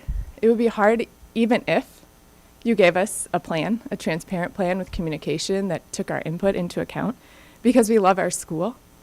That's what you wanted us to do. You want us to love our school and support our staff, and we've done that for years. But given how you've done it, it's just wrong. It's not okay. We have stayed, many of us, staff, students, families, through poor test scores. We've stayed through very difficult admin years because we know that those things aren't the whole story.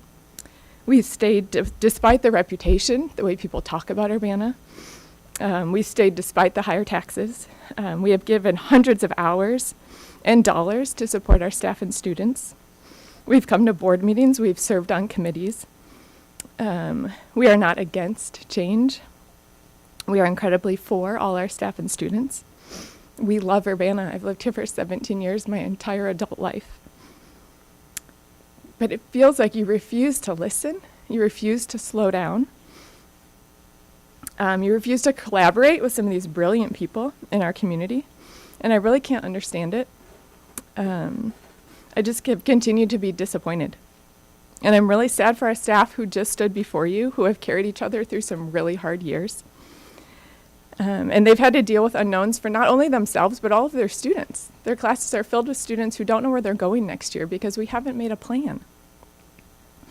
We will lose so many great families, and we will lose so many great staff. And it's not because of change, and it's certainly not white flight, or because we don't like equity knocking at our front door. It's because of incredibly poor leadership, a lack of planning, a lack of listening, and a lack of collaboration, an extreme lack of trust now. And the list goes on and on. But I just want to be clear, that's why people are going to leave. It's not because they don't love Urbana.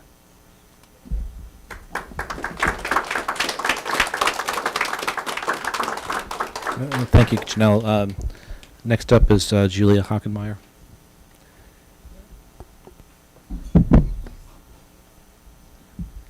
Hi again. I'm just going to keep this brief. I wasn't going to speak tonight. I think you all know where I stand on all of this, but I just wanted to point out a couple of things that are really unclear about this redistricting process. What's going to happen to SPED at Yankee Ridge? I know it's a much smaller program, but I haven't seen any discussion of where this program is going to go, what's going to happen with it, and I think that also needs to be discussed, right? This is not to minimize the problems that would follow if you move the SPED program out of Thomas Paine, but still, this is also something you should consider. I was trying to understand how many students were actually going to be moved during this redistricting, and I couldn't figure it out. There is nothing in the RSP slides that we've seen that actually lists that number. they have a table so for concept 1, which I assume is the only realistic one because of, so Yankee Ridge, it says that 22.7% of the K through 4 students are going to be impacted by the boundary change, right? So, but this is based on where students reside. This does not include the 500 dual language students, or perhaps 400 if you remove the 5th grade, right? This not, we have no idea. There are no numbers in this. Then you're going to see a busing analysis, right? Again, I would have liked to have seen the concept 2 busing analysis. I was very surprised that wasn't included. But the number of children that will be bused, according to this analysis, will increase from 43.5% of the Urbana elementary students to 50.5% of the students.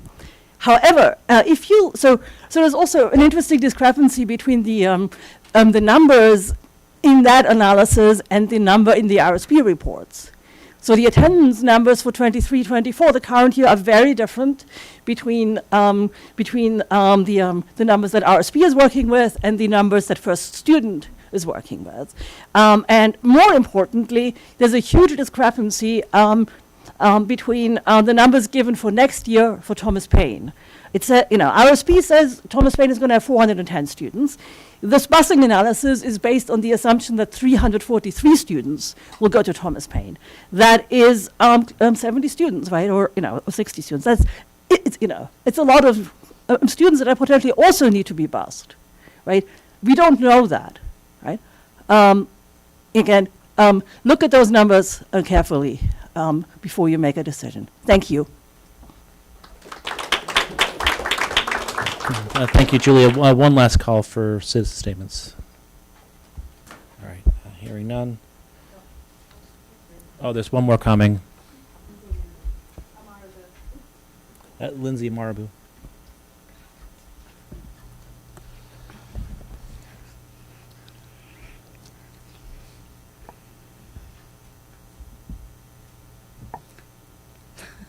It's okay. Okay. So I'm Lindsay Amaravu. I am currently a parent of a Thomas Paine student who has autism. And we have been in the district since pre-K, and I also have a UMS student as well. We have went to Yankee Ridge, and we have been at Thomas Paine as well. They're both really good schools. We do value our community and our schools, but where I lived in the Yankee Ridge area, it was dangerous. I mean, they were shooting. There were times where my kids had to lay on the floor. I had to move their beds away from windows. The neighborhood was really bad. We went to church one morning. There was a dead body in the road. So I chose to move my students to a safer environment. I couldn't pick exactly where I wanted to go because I had to go where I could afford. And it just happened to land me in the Thomas Paine community. And it was such a blessing. We love Thomas Paine. We've grown with Thomas Paine. My child has great relationships with everyone in the school. Like, the admin is fantastic. Your after-school program is great. He really enjoys his time with his new friends that he's built with them as well. So I'm here also as a voice for Thomas Paine. Thank you. Thank you. Well, again, one last call for citizen statements tonight. Okay. There is no call for an executive session after tonight's meeting. So is there a motion to approve tonight's agenda? Move for approval. It's been moved. Is there a second? Second. It's been moved and seconded. All in favor, say aye. Aye. Any opposed? Next up is our student ambassadors report.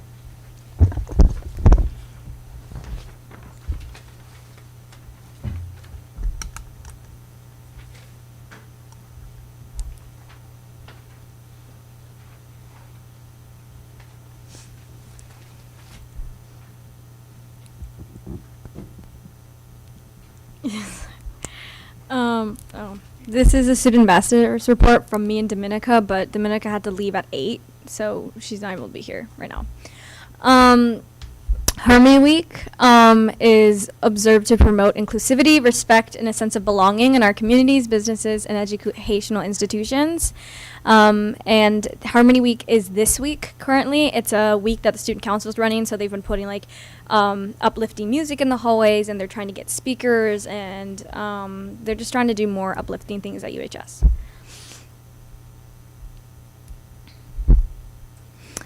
Studying abroad. Please encourage anyone you know who might be interested in studying abroad to get in contact with Tiffany Henry or email her in order to get support for studying abroad or for more information. Attention UHS seniors and senior parents or guardians. Make sure to check the Senior Google Classroom as well as the Scholarship Bulletin for a lot of scholarships that will help you with your post-secondary plans. And if you have any questions, you can reach out to Ms. Ward.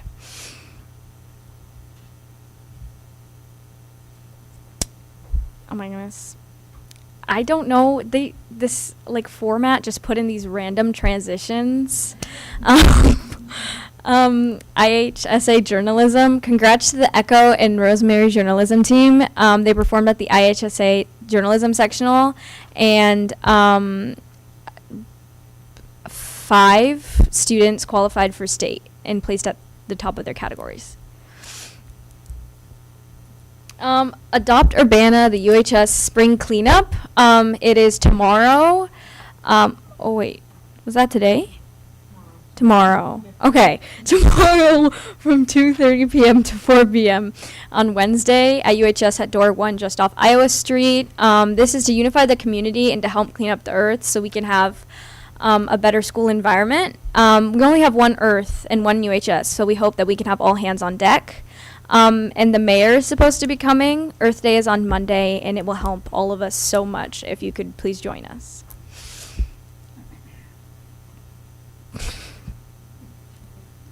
Okay. The UHS annual art show is from April 15th to April 19th in the UHS library. And there are 150 pieces of art in the show, all done by UHS students. So you can vote for like the best art piece in the library, and the voting closes tomorrow. Senior graduation speeches. The applications are open for senior graduation speeches, and they're limited to 3 minutes. And they must send a video and a copy of their speech into Joe. And the deadline is April 29th at 12 p.m. on Monday. The UHS Youth Alive Club is this Thursday immediately after school in room 2227, where they focus on Christianity and how to include God, Jesus, and the Christian faith in their everyday lives. And activities and instructive lessons are provided.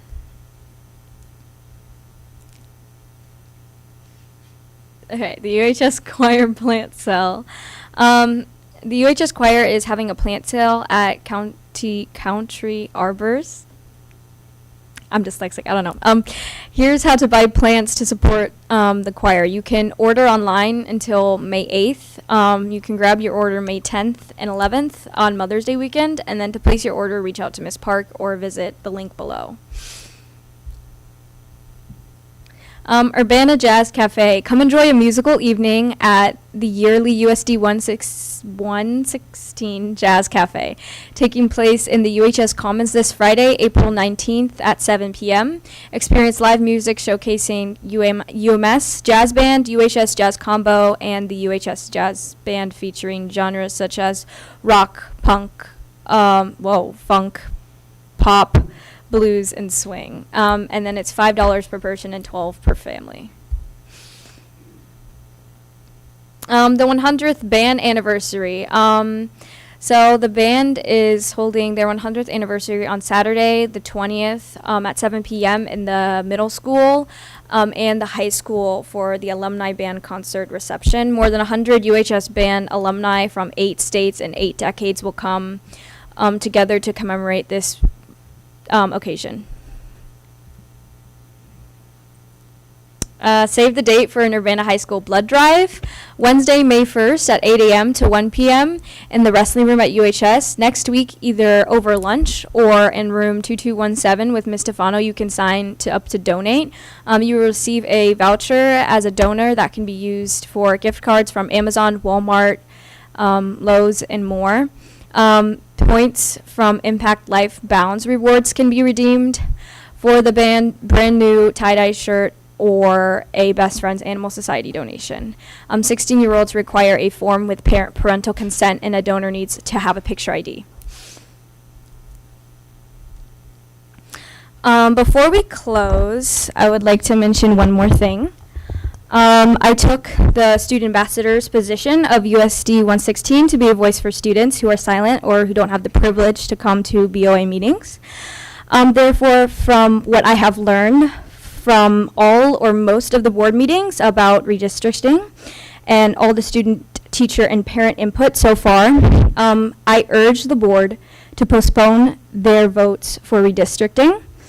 And this is coming from a former dual language member, and this is about my former community, and I was hoping that my former community feels the same way. Thank you.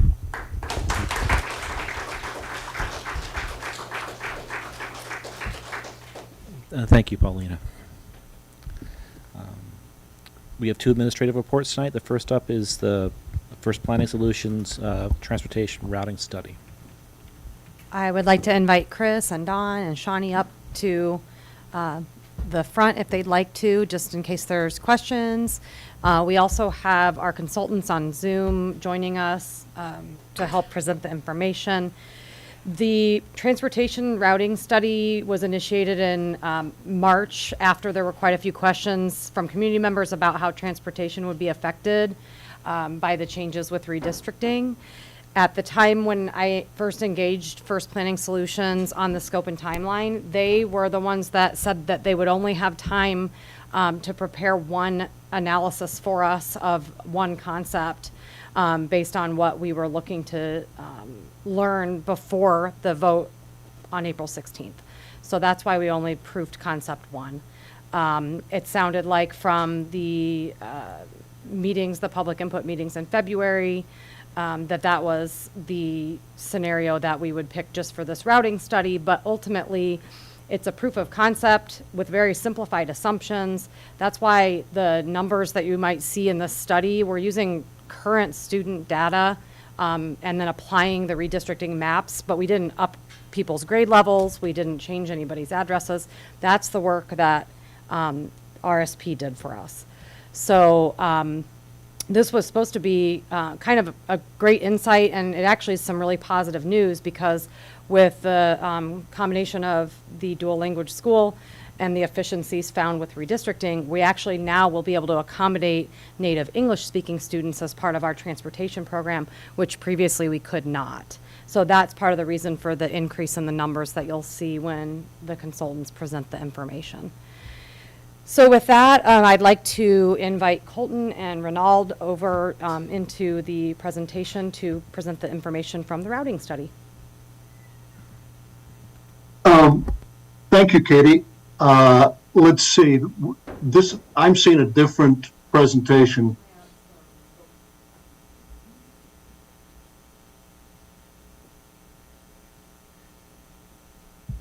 There we go. Thank you.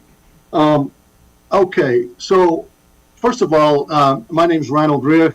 I'm a senior writing consultant from First Consulting, and that's the consulting arm of First Student. I'm going to walk you through our PowerPoint. It should take around 15 minutes or so. Again, this is a routing study, and it focuses on the effect on school bus transportation of the potential switch to a single dedicated dual language school and the associated boundary changes with that. Next slide, please. One more. Okay, this is a list of student transportation terms. Most of these are self-explanatory. There are a couple I want to touch on. First of all, what is a bus run versus a bus route? A bus run consists of a sequence of stops servicing a single school, or it could be a combination of schools. The bus loads up with passengers, ends up empty. That's the end of the run. A bus route is the sum total of what a bus does in a day. And in Urbana, that would consist of 1 or 2 runs in the morning, 1 or 2 runs in the afternoon. We call those singles if it's 1 run in the morning, afternoon, double if it's 2. When we talk about deadhead, that refers to the travel time between runs. You'll also hear, as mentioned, transportation tiers, and that's simply a time period when a number of buses are operating at roughly the same time in Urbana. Your elementary schools comprise a transportation tier, as the 5 schools right now have the same bell times. And so they all arrive at roughly the same time in AM and depart at roughly the same time in the PM. Next slide, please.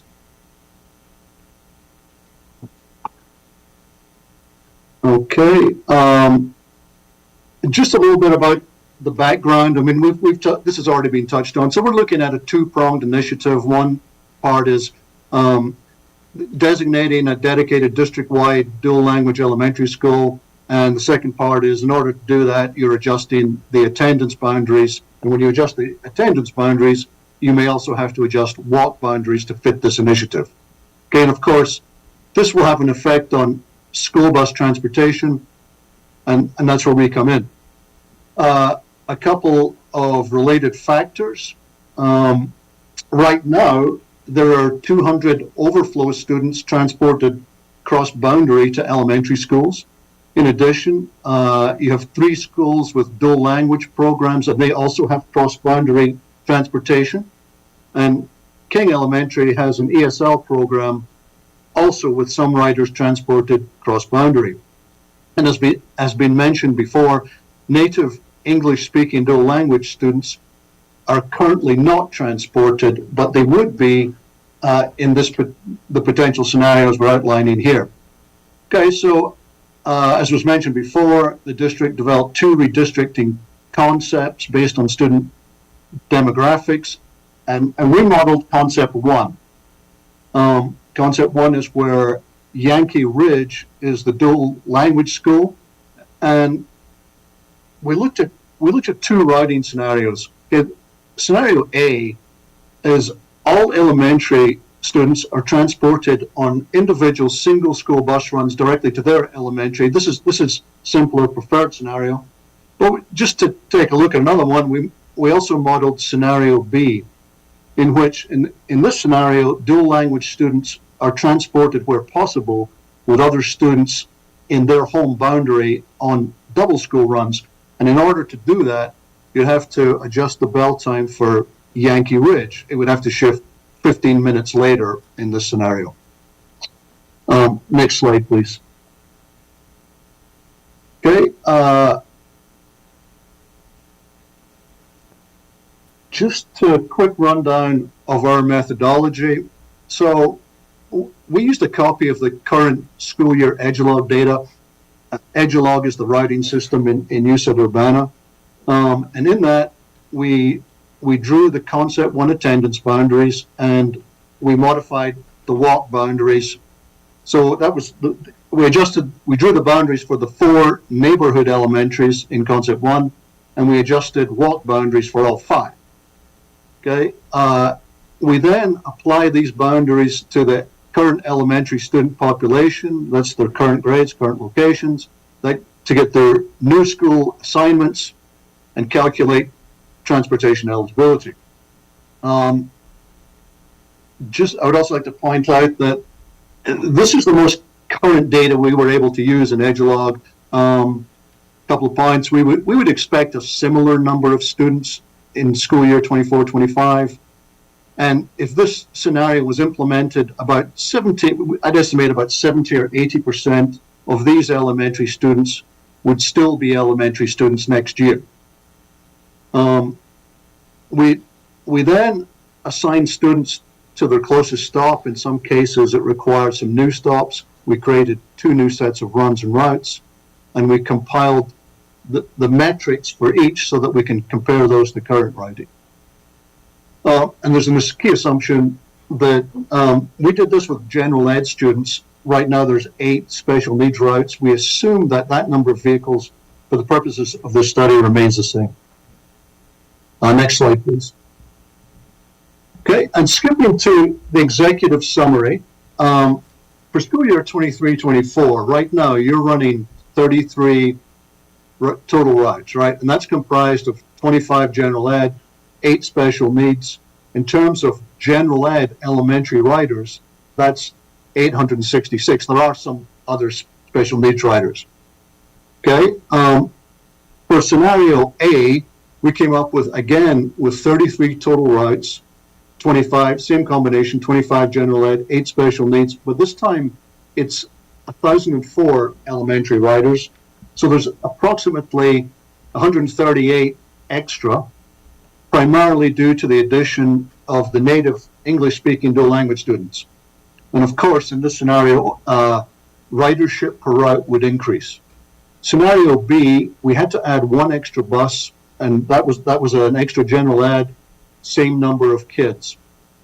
Again, those are based on 23-24 student data. The next year, the number of students and the set of student locations, student addresses would vary for school year 24-25. When you do a transportation study, we're modeling it in software, and it would require verification based on dry runs, and any new stop locations we added would require vetting. Next slide, please. Next one. Okay, so we're going to go in quickly to the analysis of the current state. I wanted just to touch on the bell schedule and the tiering, because that has an effect on transportation. So this slide shows you the bell schedules for your Urbana general ed schools. And essentially, you're operating a 2-tier bell schedule, but the runs are heavily concentrated in what we call first tier. That's with your elementary schools that run from 8:10 to 3 o'clock. Okay, your Urbana Middle and Urbana Early Childhood comprise the second tier. Okay, the high school, that has a much longer instructional day, and it's slightly different. It has a longer day and an early arrival, and so it's possible to tier some high school runs could possibly be tiered with elementary in the morning, but not in the afternoon because the dismissal times are too close. About half your runs are double tiered where possible. So the main point is, given your bell schedule, you do have the ability to tier some runs on routes, but the extent to which you can do that is limited primarily by the operating time available, and that's more severe in the PM period. So I just wanted to touch on that, about how the bell schedule and the tiering affect routing. Next slide, please. Okay, your current route metrics, as we've mentioned, 33 routes, 25 general ed, 8 special needs vehicles. Just over half can be packaged as doubles. That's 2 runs in the AM and or PM. Right now, you're running 20 AM and PM elementary runs for general ed. Your riders per run averages 34. When you take the riders per route, that's 54 AM, 52 PM, and your run times are averaging 37 minutes in the AM, 36 in the PM. So that's just an overview of your current route metrics, and we'll use that to gauge what happens in scenarios A and B. Next slide, please.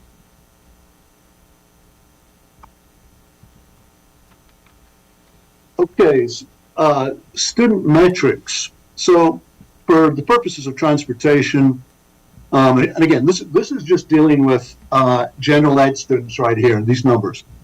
Okay, so for transportation, we divide the students into 3 groups in terms of where they reside and how they relate to their attendance boundary and the district boundary. So the first group are students who reside inside their home attendance area, who are eligible for transportation. Okay. The second group is those who reside outside their homeschool attendance area. This is currently. Some of those are, actually quite a few of those are transported right now. And the third group are walkers. They reside inside their home attendance boundary, but also inside the walk zone for that school. So right now you have a total of roughly 1,145 eligible riders that live inside their home, that reside inside their home attendance area. And you've got a big chunk of walkers, over 2,300 that are walkers that don't need transport. Excuse me a second, don't need transportation. So the other chunk are 910 who reside outside their home attendance area. Of those, the largest chunk is elementary students that are dual language, ESL, and overflow students. And if you break that elementary data down, you're transporting right now roughly 866 AM, 848 PM general ed elementary riders. About 300 of those are students that reside within their home attendance boundary. The other 550 or so are students who are transported from outside their home attendance boundary, comprised of, as we said, overflow, dual language, and ESL students. So that's just a breakdown of your current student metrics. Next slide, please. Okay, we're going to look at scenario A and B. My copy is slightly different from the one I gave you. I'm going to go through scenario A real quick, the route metrics, and scenario B, and then since the student metrics for both are the same, I just put those on one slide for this. So scenario A, that's with Yankee Ridge as the dual language designated school, and all elementaries getting single school routes, single school routes with no co-transported students on there. So this scenario comes up with the same number of routes. So it's, excuse me one second. It's, again, 33 total, 25 general ed, and we're assuming that you would need 8 special needs. The number of elementary runs actually changed. It's 19 and 21, just in order to maintain efficiency. Sometimes you need to do that. The addition, there's more students transported on this, an additional 138 elementary students, of course. The number of riders per route overall increases from 54 to 59. And interestingly, average run times actually went down by a few minutes, a couple of minutes in AM and PM. And we attribute that to there being a higher proportion of runs that operate within their home attendance boundary.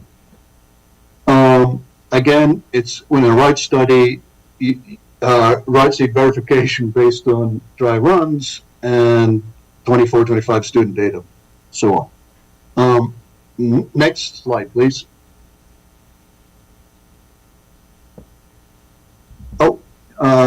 Let me skip, can you skip one more? And I'll come back to this one. Okay, so I'm going to skip to scenario B, route metrics. Main difference here is it requires 34 routes, 1 extra general ed bus. Okay, this is the one where we're co-transporting Yankee Ridge kids with other students in their home attendance boundary, so they're double school runs. And actually we ended up with I think it was 8 double school runs and 3 dedicated Yankee Ridge runs. It didn't make sense to do all of them as 2 school runs. So it required 1 more route. It has actually the overall run time increased over scenario A, and we attribute this to the fact that when you put 2 schools in a run in the morning and in the afternoon, it just requires more time to get in and out of there. So it's 1 more run, and which makes scenario A another reason scenario A would be the preferred solution. Can you go back one? There we go. So looking at the student metrics, so it changes quite a bit. Let me just explain what that does. So the balance of students within the three categories changes. So right now, in terms of eligible students residing within their home attendance boundary, that number goes up. And with our data, it was approximately 1,770. The number of walkers actually went up, and the other category, out of attendance transported, went down significantly to 115. A lot of those, could be, especially for the older students, McKinney-Vento, or there are students who reside outside the district, but their address is listed outside of Urbana, USD 116, but they're in our data set. And then, of course, there's still a number of King Elementary. There's actually 51 ESL students who are they actually reside out of their attendance area. Dual language are no longer considered out of attendance. In this scenario, the dual language Yankee Ridge in option 1, and that's because their home boundary is the entire district, so they're considered in district. So there's two main reasons, of course, for the reduction out of attendance transported students, out of attendance area transported students. That is, there's no overflow students in this scenario, and dual language students now have a district-wide boundary, as I mentioned before. If you break down this data further, in both of these scenarios, we transported 1,004 elementary riders, so that's more than current. That's comprised of round about 953 from their home attendance area, and then those 51 King. And that 953, of course, includes the dual language students. So that's actually all I have in terms of a presentation. I'm going to hand it back to you guys. I should ask Colton, is there anything else you'd like to add to this? No, I think you covered it very well, Ronald. I mean, I think that the big takeaway really is that the number of the out of zone students, has gone down drastically, and that is how, we were able to essentially serve, a greater number of students without increasing the number of routes. So I think in general, anytime you can serve more students with the same number of buses, that's positive, where I come from. So. Anyway, thank you for allowing us to present to you and assist you with this project. Thank you. And I also wanted to give Dawn and Shawnee a big shout out too, because Dawn was also really involved in, communicating with the consultants about all of the nuances of Urbana's routes and making sure that we kind of included a lot of those in our assumptions to make sure that we weren't basically overextending ourselves as far as our equipment, making sure that we knew all of those nuances were built into what we needed to do for transportation for next year. Thank you, Don. Board members, any questions? Please go ahead, Jennifer. So when you look at the 23,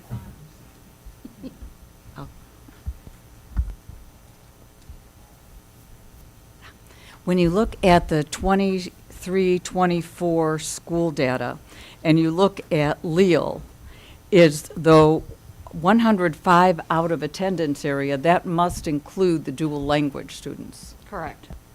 And the same with Williams, DPW.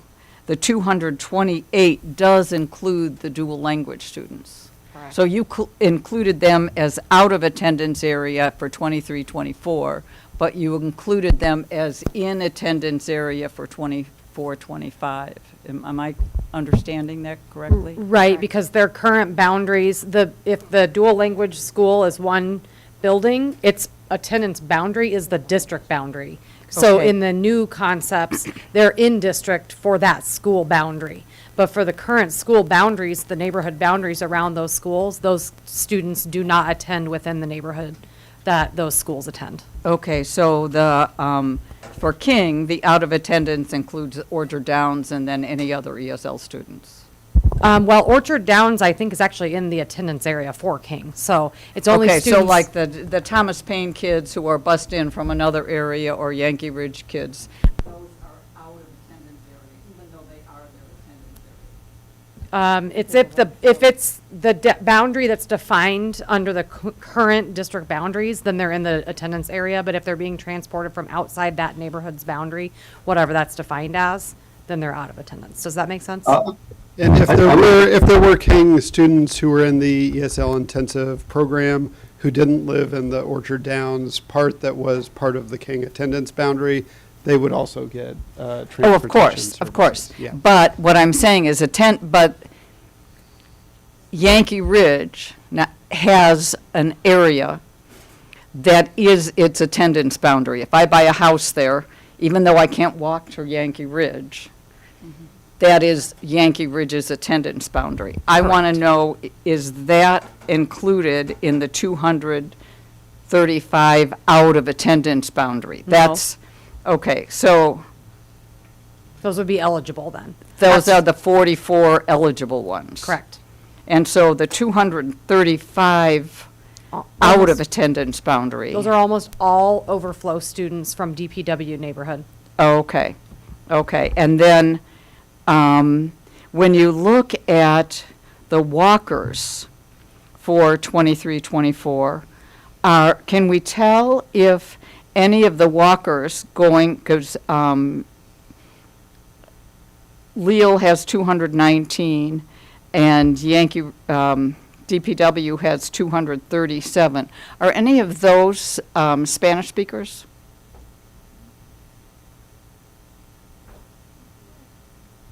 They possibly could be, but it's not specified in this table. Okay. Okay. Thank you. Any other questions from the board? Sherry? I think that it's a hard comparison to make because these are the students who are attending now. We don't know exactly, the students that are going to be coming next year, especially the fifth graders who will be going on to sixth grade. So this is just a general overview of what it could be now. But I think the one thing, and this shows really why we need to redistrict. I mean, the one thing that I was really, it brought my attention to it is that there'll be additional 135 walkers to Dr. Williams if we create these new districts. And that's a lot of children who are able to walk to school, 135. So. Have we surveyed those parents to make sure that they want to return to DPW? I know that when children are, at least it used to be, when at King, if a student couldn't come to King School, they could sign up for another school, be it Yankee Ridge or wherever.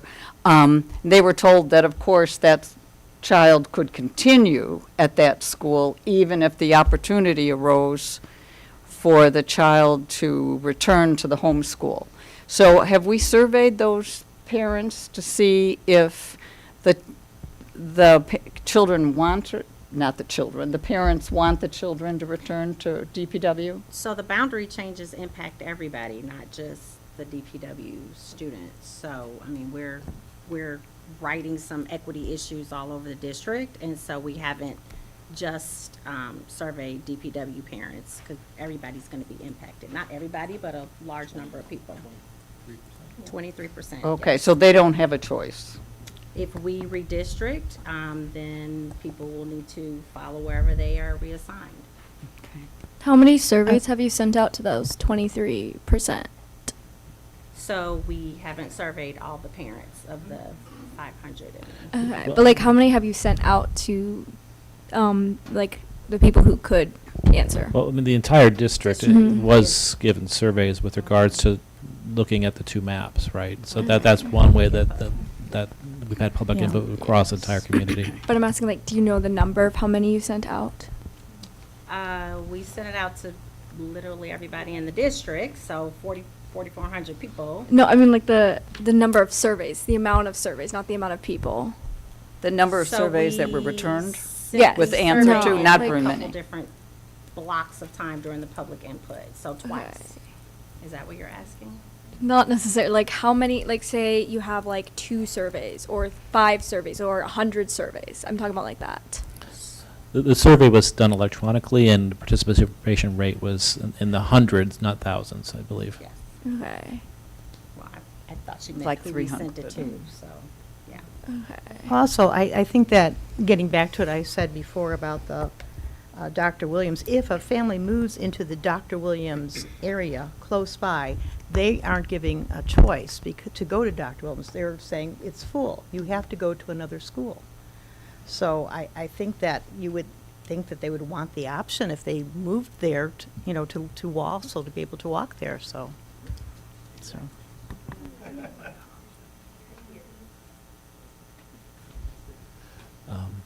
Any other questions from board members with regards to the transportation study? I do have one. So it's just been mentioned in the public that, why was the only concept 1 done here instead of concept 2? Right. The consultants said that they could only provide one study, that they wouldn't have time to do both concepts. So I selected one. But I mean, I think the overall point is that it's a very preliminary view to know that we needed to know if we needed to add more buses to our fleet. And so no matter which concept is selected, I feel confident that we will be able to work with Dawn and all of her great routing with First Student to accommodate the program. I just don't have any concerns. It was a really great exercise. I'm really excited that we can accommodate the native English speaking students at whichever school the board decides. So that's not really, the school itself wasn't necessarily the issue of which concept. We just needed to prove one or the other to be able to feel confident going forward into next year as to being able to accommodate our transportation program. Have they said how long it would take to do the other concept, to figure it out? They're here. Let's ask. It took about a month to do this one. We started Okay. March 11th. Reynolds, do you want to answer that? Well, it probably takes 2 to 3 weeks. What would you say, Colton? Yeah, I mean it's a little less than than it took to do the first one, just because we learned some things certainly, but probably 3 weeks or so if we to do the second scenario. All right. So the next question I have is with regards to the monetary value of the contract between the district and First. Do you foresee? Is the amount charged back to the district a function of the number of students riding buses or the number of buses that the district uses to transport the students? So in other words, is there going to be a material impact with regards to the money that the district would pay to First if the redistricting goes through and we start busing more students but with approximately the same number of buses? Our bus contract's based on the number of routes.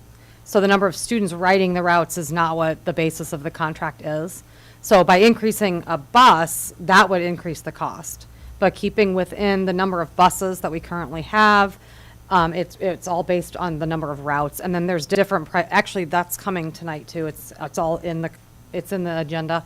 There's different pricing structures based on double routes and triple routes and all of that. And that's all in the, up for approval tonight as well. Anyone else have questions? All right, Eartha, thank you much for your presentation.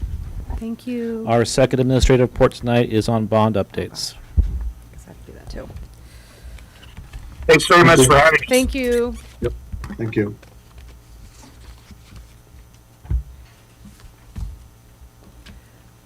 I had shared some information with, I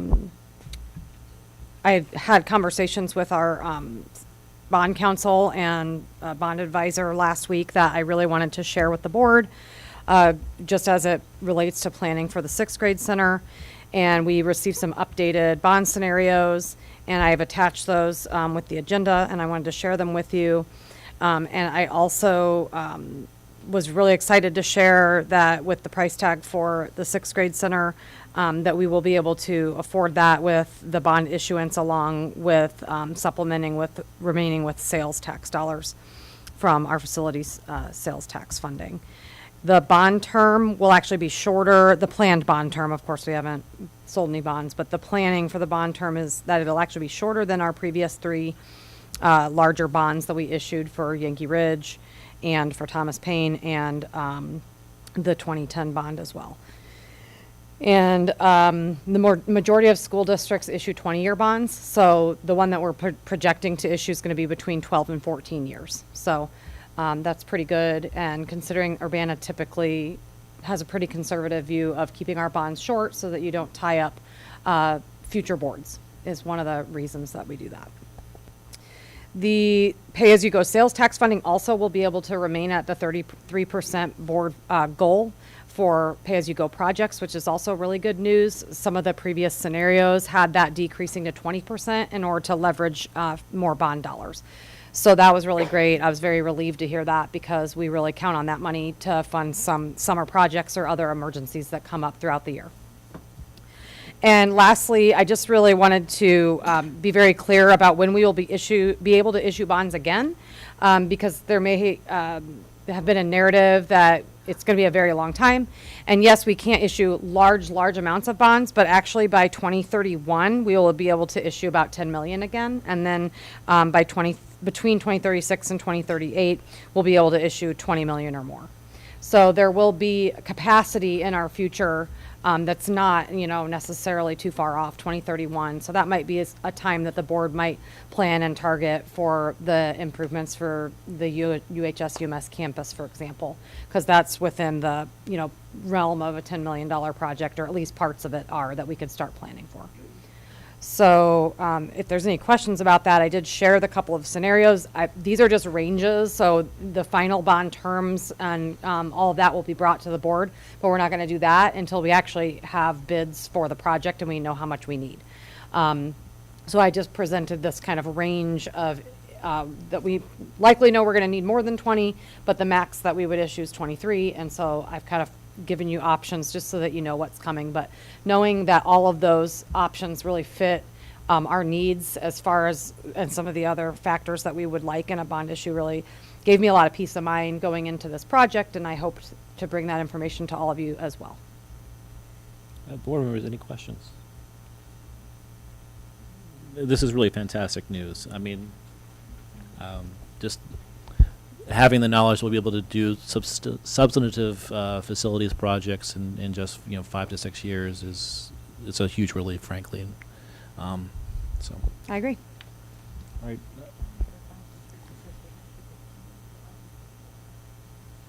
All right. So with the permission of the board, we'd like to move one quick move 11.4 up in before 11.1, just because we have people who have to drive home after tonight, a couple hours. So this will take about 5 minutes to do. So with the board's consent, I'd like to move administrative personnel items to right now. Anybody object? Okay.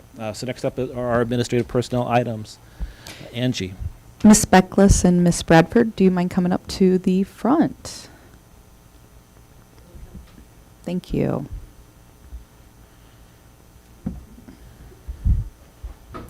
We know both of you have a travel after this, and with the storms, we just wanted to get you in as fast as we can. So thank you, board, for that. On Wednesday, March 27th, the Level 1 interview team with equal parts UEA members and administrators interviewed for the new position of Director of Equity and School Improvement.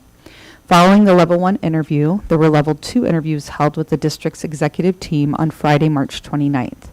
The interview teams have recommended Ms. Chastity Beckless to serve as the Director of Equity and School Improvement beginning July 1, 2024.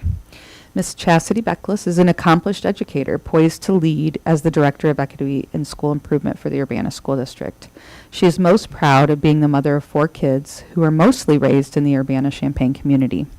With a robust background in educational leadership and a steadfast commitment to equity, Chastity brings a wealth of experience to her new role.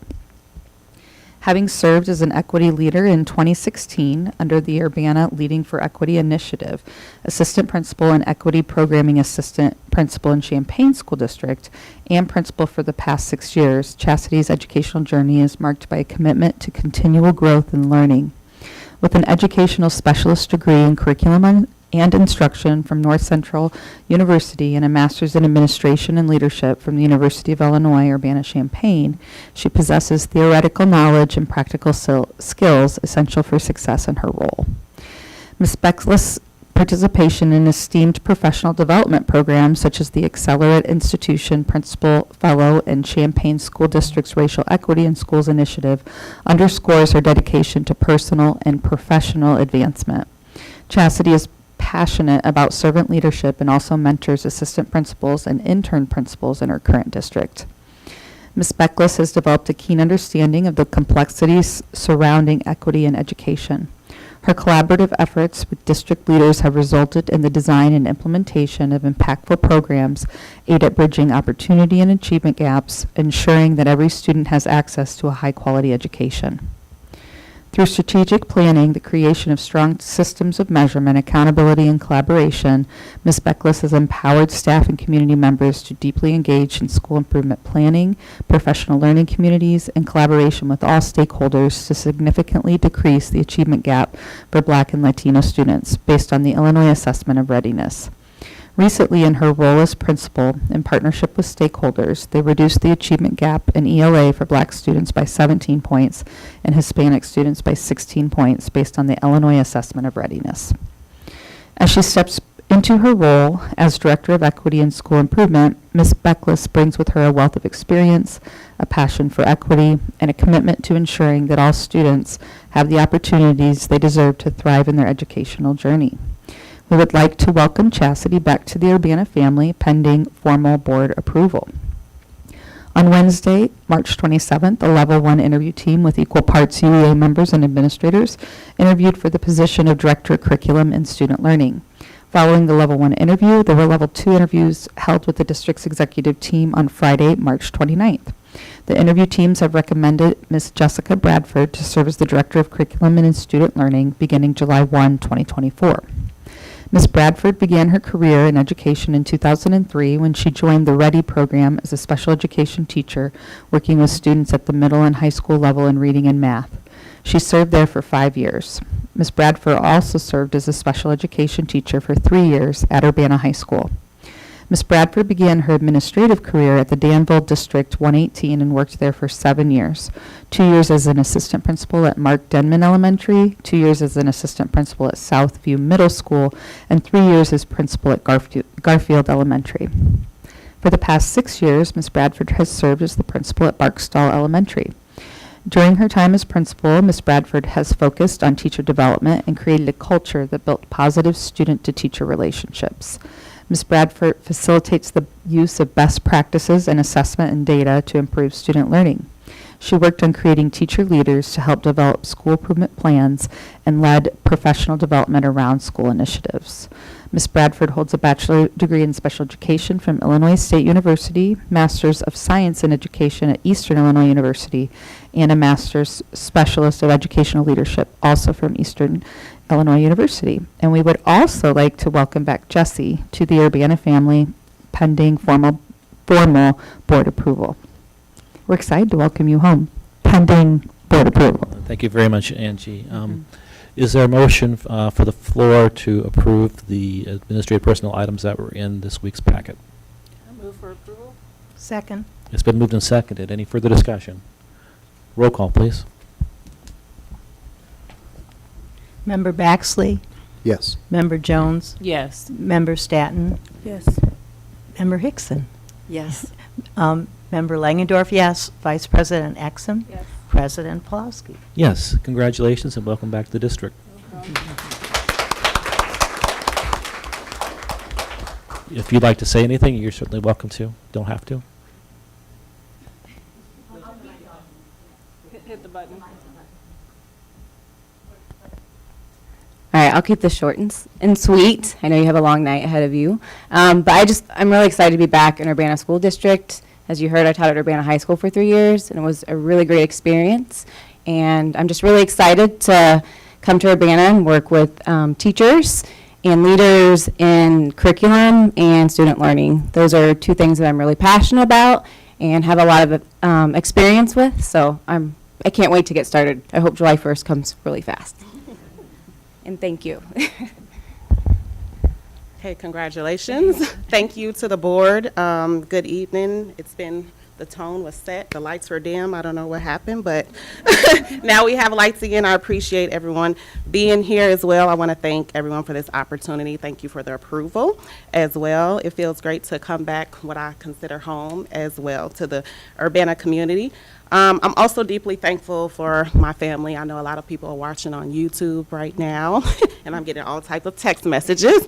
And so thank you to my family for the endless amount of support. I started my educational journey here, and I'm just profoundly humbled to be back full circle, being back here in the Urbana-Champaign neighborhood. Thank you again, and I look forward to developing individual relationships with the board members and all of staff here as well, to build a positive network of change makers.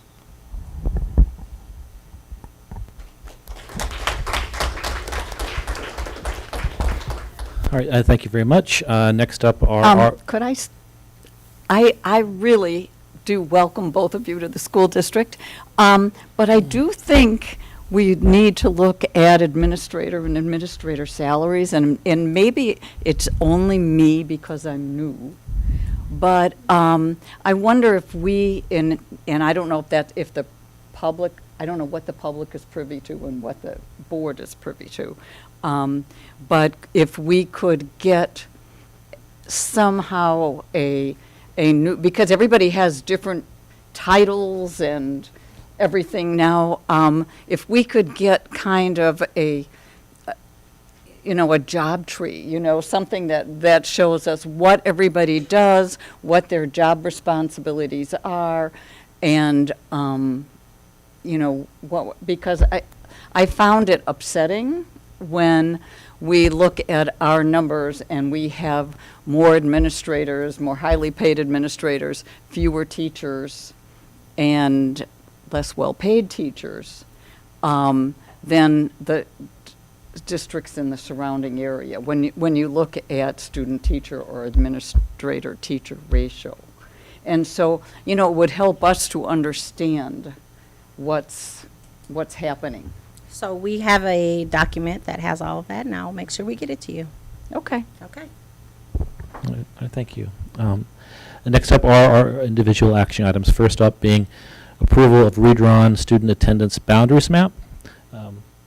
Before, I guess, if it would be appropriate is if a board member would make a motion, and if it were seconded, we would then begin discussion on that motion. So is there a motion from the floor? Can I have clarification? Do you want a motion for one concept over the other, or? Correct. I make the motion that we consider concept 1 as our redistricting map for the next school year. Is there a second for that motion? It's been moved and seconded. Okay, now we can begin discussion. So, Sherry, Tori, would you like to kick off since that was your motion? Yeah, I mean, this has been difficult for everybody, and I remember, and I know that I had this conversation with Ben too, remembering the last time that there was a major redistricting, where your father was on the board. Yeah, you want to tell everybody what happened? I mean, this is an amazing story, what you told me. My father redistricted my brother from Leo to King. Yeah. So, I mean, you might not be impacted now, but it has impacted your family before, and it's going to impact many families. I don't know if I would characterize it as an impact. My brother did fine. That's right. Okay, good. I just know that this is a very difficult for everybody, as it was when the children were moved from Wiley to another school. But we've got to do something better for our district. I mean, we see what we know that we're a great district. We know that we do wonderful things and the teachers do wonderful things, but the only thing that they look at is a number. The number of children who are reading like they're supposed to be, or doing math like they're supposed to be. And we've got to do better, and I just think this is the first start to rebuilding our district and having those children. I know that I saw lots of nods back there when we talk about walking. I mean, can you imagine if Yankee Ridge student right now or this year would move in across the street from Yankee Ridge, and even though all their neighbors were going to Yankee Ridge, we would say, sorry, there's no room at Yankee Ridge. You're going to have to go across town.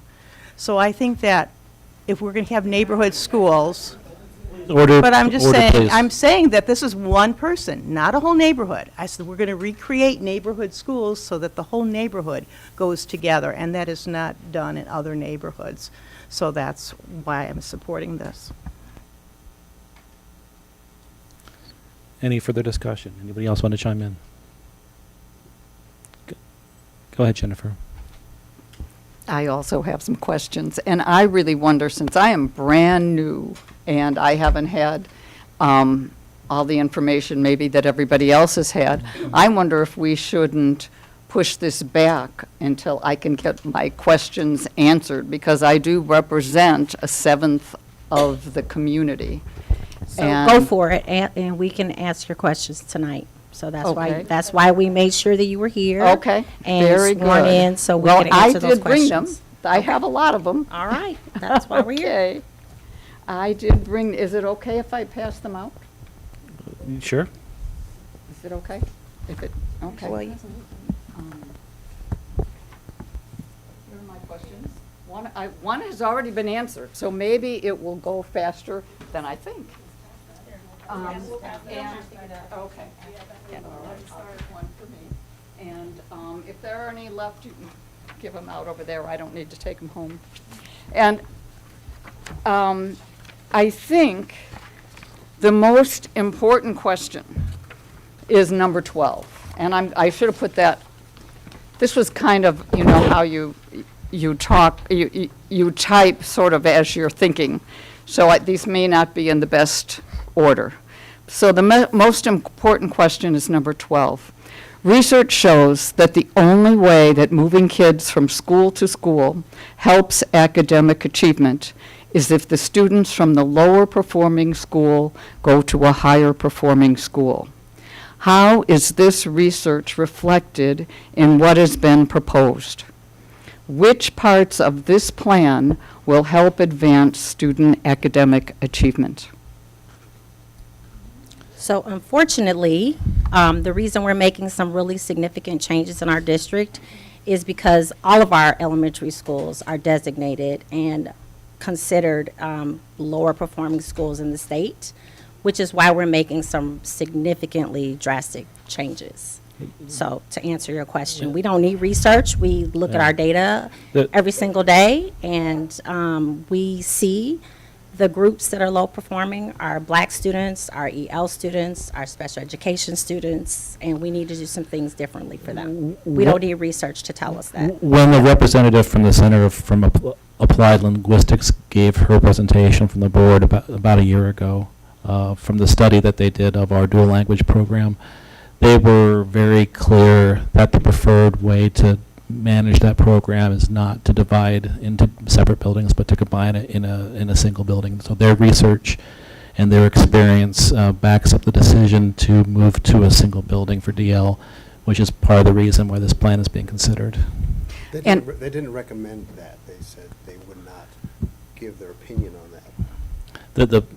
The person who gave the presentation said She did make that recommendation. She said it personally. She said it Twice. more than once. Well, I think that having been in that field for a long time, there really isn't research that shows that a one school model is better than a strand model. And what the Cal people said was that it's really horrible right now. And would it be easier for our district to manage the program under one roof? And if that is the case, that's probably what we ought to do. And I am not against dual language. When dual language began at Leal, I had a video about dual language that I passed out to my neighbors to encourage them to support the program. I am not against dual language in one school. So, But I think I think that the process that we have gone through has not been a helpful one. So you're talking about the process, but originally you were talking about the Cal report, so I'm going to recircle us back to that. So she very clearly, I would agree with you that what we're doing right now is not going well, which our consultant shared with us, and it wasn't just, she listed several reasons why it's not going well. Oh, yeah. Curriculum and instruction, the inability for teachers to plan and train and get professional development together, our curriculum at the time, because we are doing different things in different buildings. So there were multiple reasons why she indicated that the strand model is not working for us, which is why she recommended that we do combine the strand models together. And I'm glad you said that the multiple reasons that the strand model is not working for us, because it can't work. But it takes a different kind of, you really need to work at it differently and kind of think outside the box. But anyway, that was my first question. How are we achieving academically? And how does it help to put kids from a higher performing school into a lower performing school? And you're right, they're all performing badly. So I'm going to just start with my first question, which is, why was DPW not being considered for the dual language program? Because we have been marginalizing and disenfranchising that community for multiple years through hundreds of students. That's why. Well, I've thought long and hard about this. And why was it that the dual language program was put into that building? I could speak to that if you'd Okay. like. At the time that the decision was made, there were 4 empty classrooms in the building. Because there were empty classes? There were 4 empty classrooms in the building. There was a survey of, so the schools that were being considered were Thomas Paine and Prairie at the time. So there were 4 empty classrooms in Prairie, which is what sparked the administrative recommendation for that. Surveys were also done with the staff members in the buildings, so which staff members would be more receptive to the strand being placed in their building, and the Prairie teachers were far more welcoming at that time than the results we got back from the Thomas Paine staff. It was a close vote, it was 4-3, but that's why Prairie was chosen over Thomas Paine.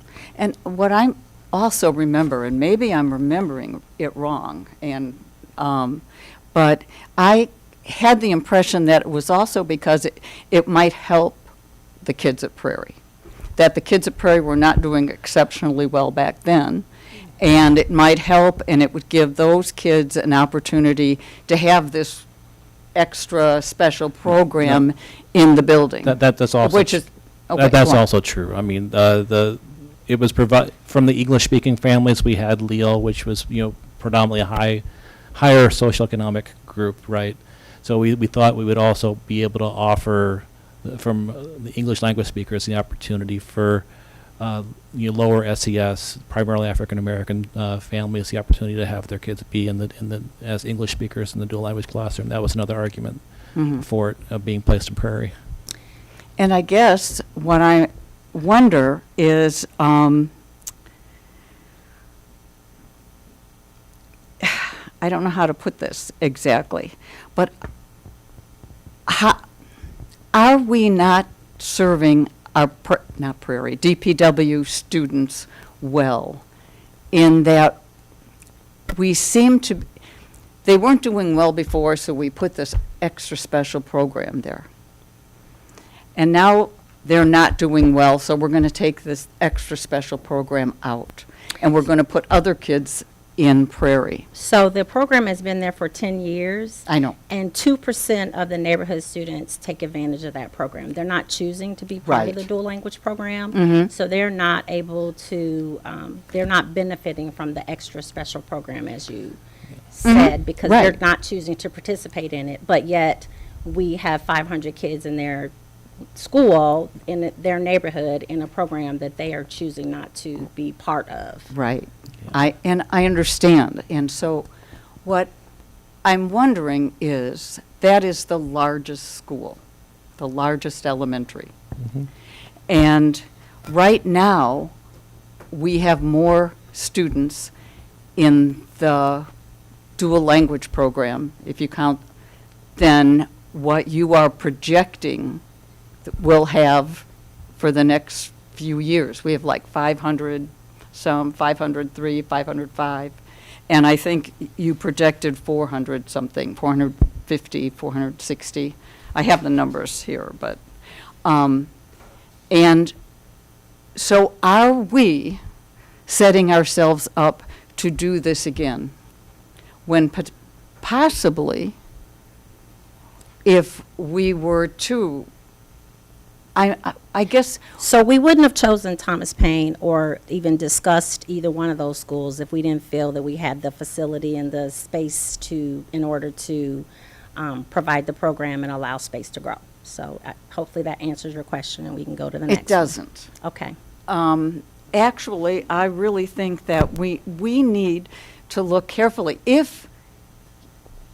I work on the board of the Refugee Center. Nobody thinks we're going to have fewer refugees. Nobody thinks we're going to have fewer Congolese. Nobody thinks we're going to have fewer Spanish speakers.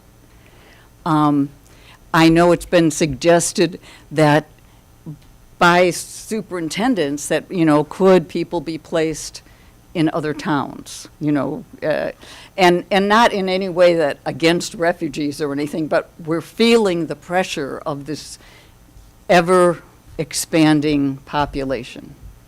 But it's not reasonable to house somebody in St. Joe so he can ride his bike into work. So you're talking about things that don't have, that are community issues? Well, but I guess what I'm saying is we are pitting groups against each other. Special ed, English language learners, and African Americans are all protected classes under OCR. And we're pitting them against each other. And I'm wondering if we need to rethink how we're looking at it. Have we answered any of the other questions on your list? Okay. Well, we can always go back to this. Can I just ask something? Sure. It says, why was Wiley Excuse me, not Jennifer, being considered? I don't understand where you get, and then it's been mentioned a couple times, where do you get the 500? I'm looking at March 2024 attendance, and there are 202 now at Leal, 210 at Dr. Williams, and 60 at Yankee Ridge, and that doesn't add up to 500. So I don't know where you're getting this 500 number from. So I think it is the Spanish dual language students, including French. For the projection for next year. I think it was FOIA. And so it's the We latest didn't need it to be number. FOIA. So it was, the RSP people had 463 in their documents. No, 463 is what is. Oh, you're talking about the enrollment count. Gotcha. So the current enrollment. Yeah, and I don't have the current enrollment count yet. Yeah, but I didn't get the packet. Good.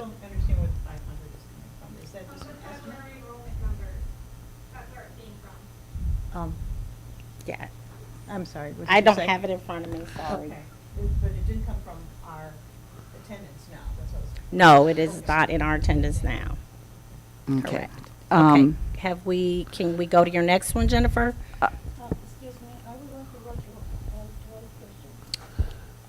So board members are allowed to discuss as long as they want to. If according to Robert's rules, if at some point a board member wishes to call the motion that's on the floor, they can do what's called the call the question, which is a superseding motion, which would take, I think, 5 board members to vote in favor of it for it to pass, and then we would immediately proceed to a vote. But unless there's sufficient impetus for the board to make that, any board member can talk on this subject for as long as they like.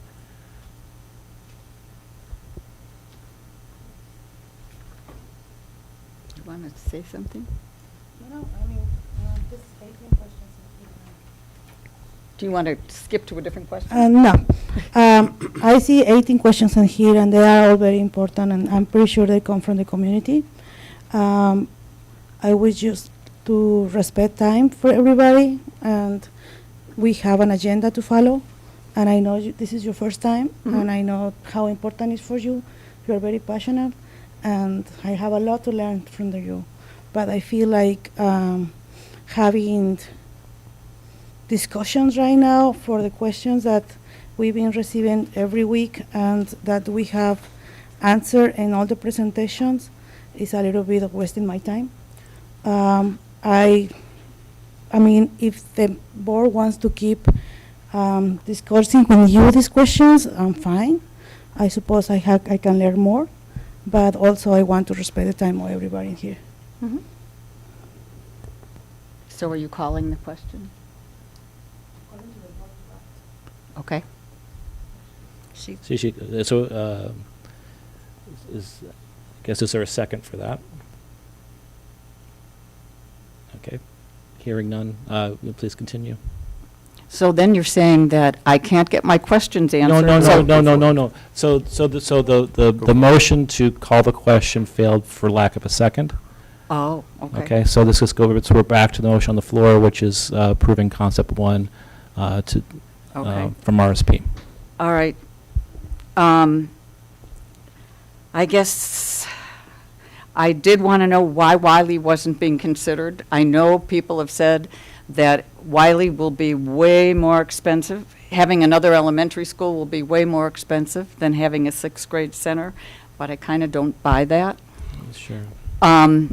You will have, when the board had the slides about all the money we're saving from Wiley, they took everything. And they said, okay, we wouldn't have a principal, we wouldn't have a social worker, we wouldn't have a maintenance man, anything.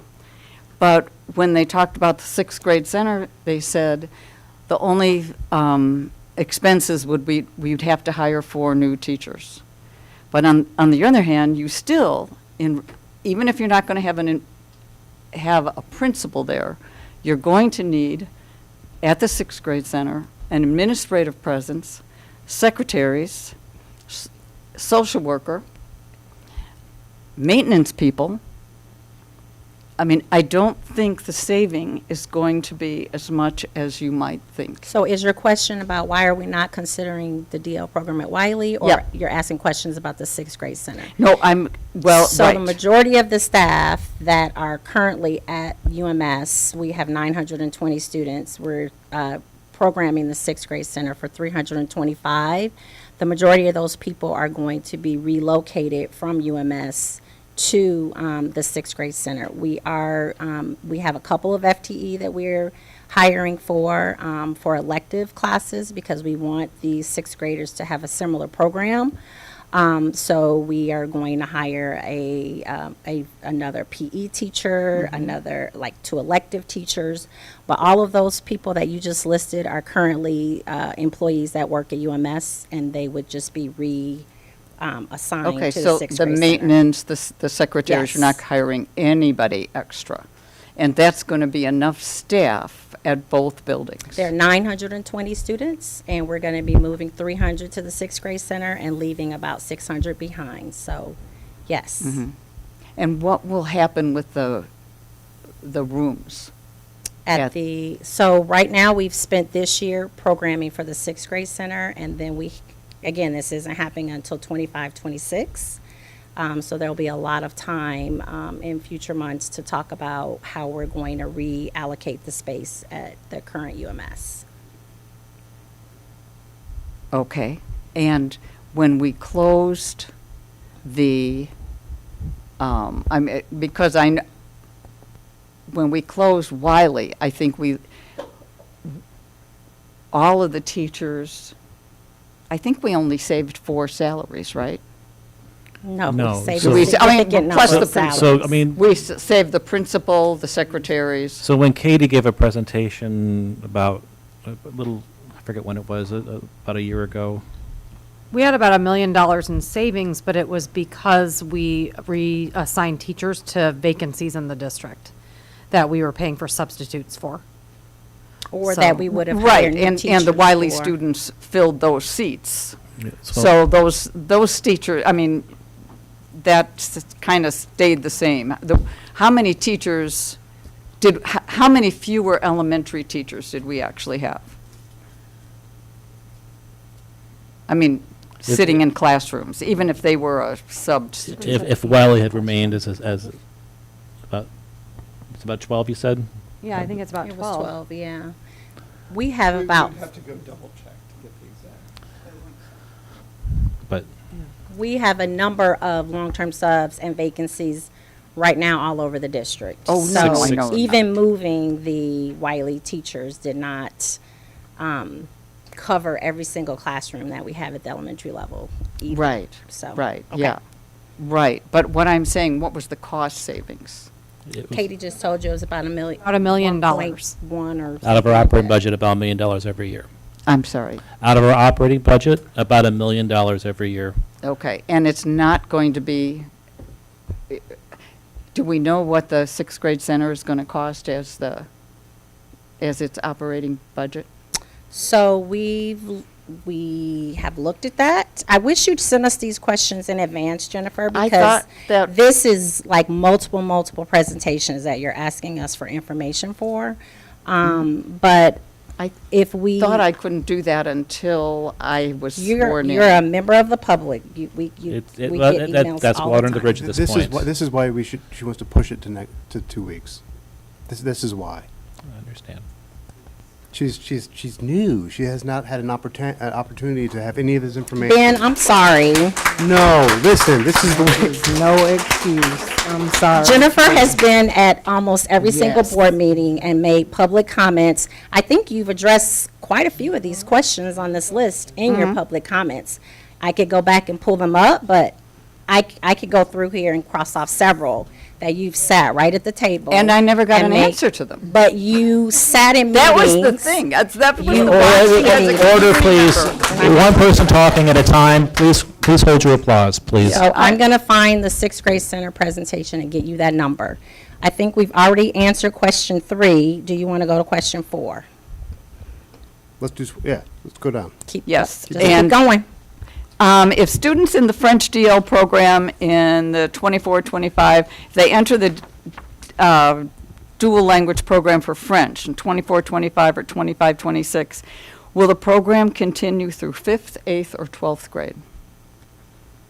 Because if it's going to go all the way through 5th or 8th, once you have, and that's in another one of my questions, once you have only 6th graders at the 6th grade center, and you don't have 20 of that one language, you don't have to serve them anymore. So our plan currently is to continue to offer French dual language ELA. Is that right, Lupe? I think French language arts, yes.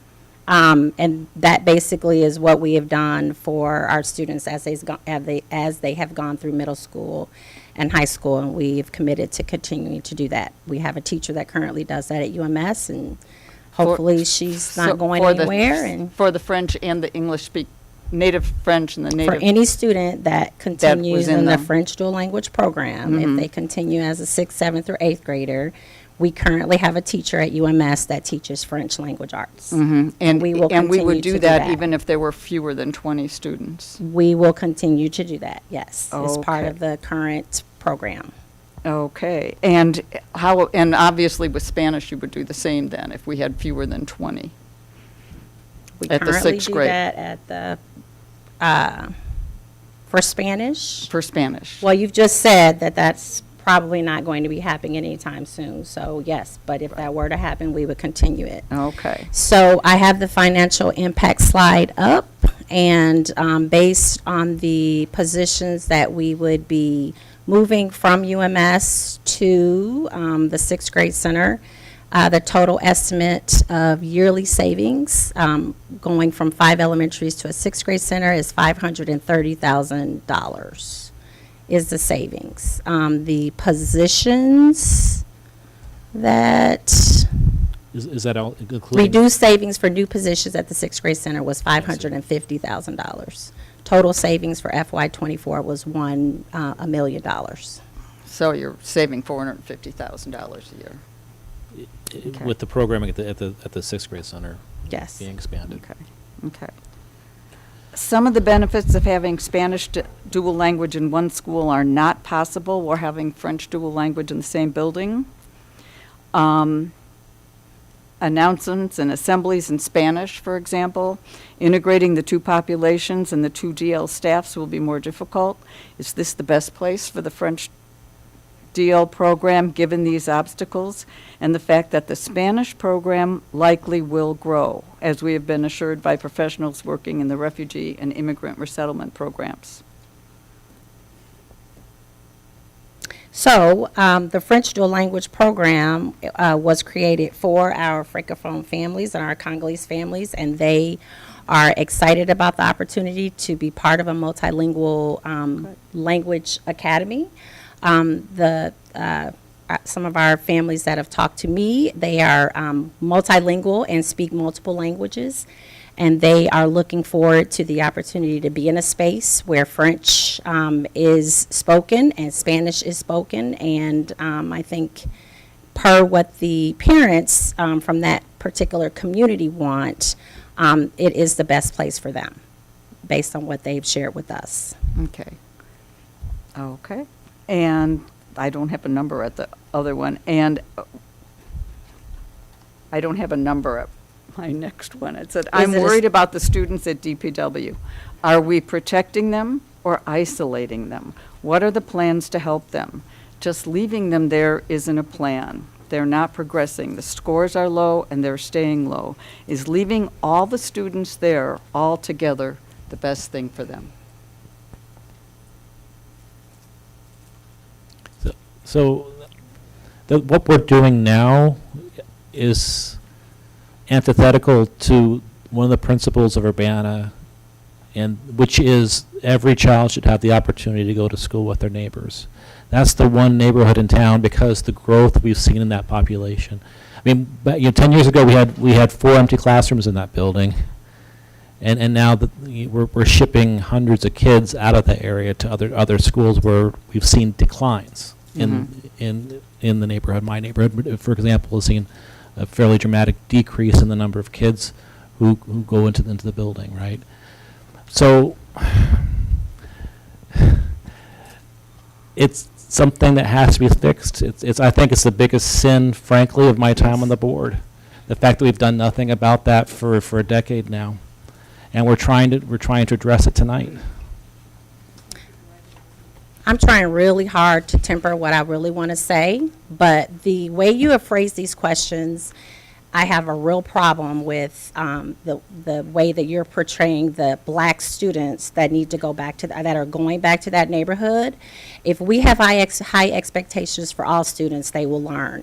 All children can learn. It doesn't matter where they are. It doesn't matter what school they go to. Is leaving all students there together the best thing for them? I have a real problem with these comments, so I'm not going to address them because they are very racially motivated, and Actually, I wasn't talking about. It's just the way you're phrasing it. Can we please stop talking over one another? We've answered the question, so let's keep going. Okay. Please.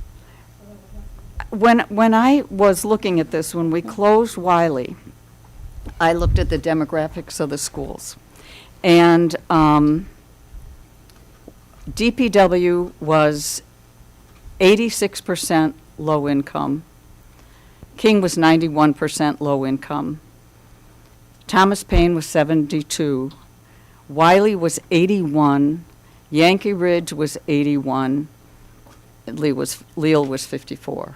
I have to say, when we were talking about should it be Leal or DPW, as soon as somebody said to me do we want to move another neighborhood of African-American children?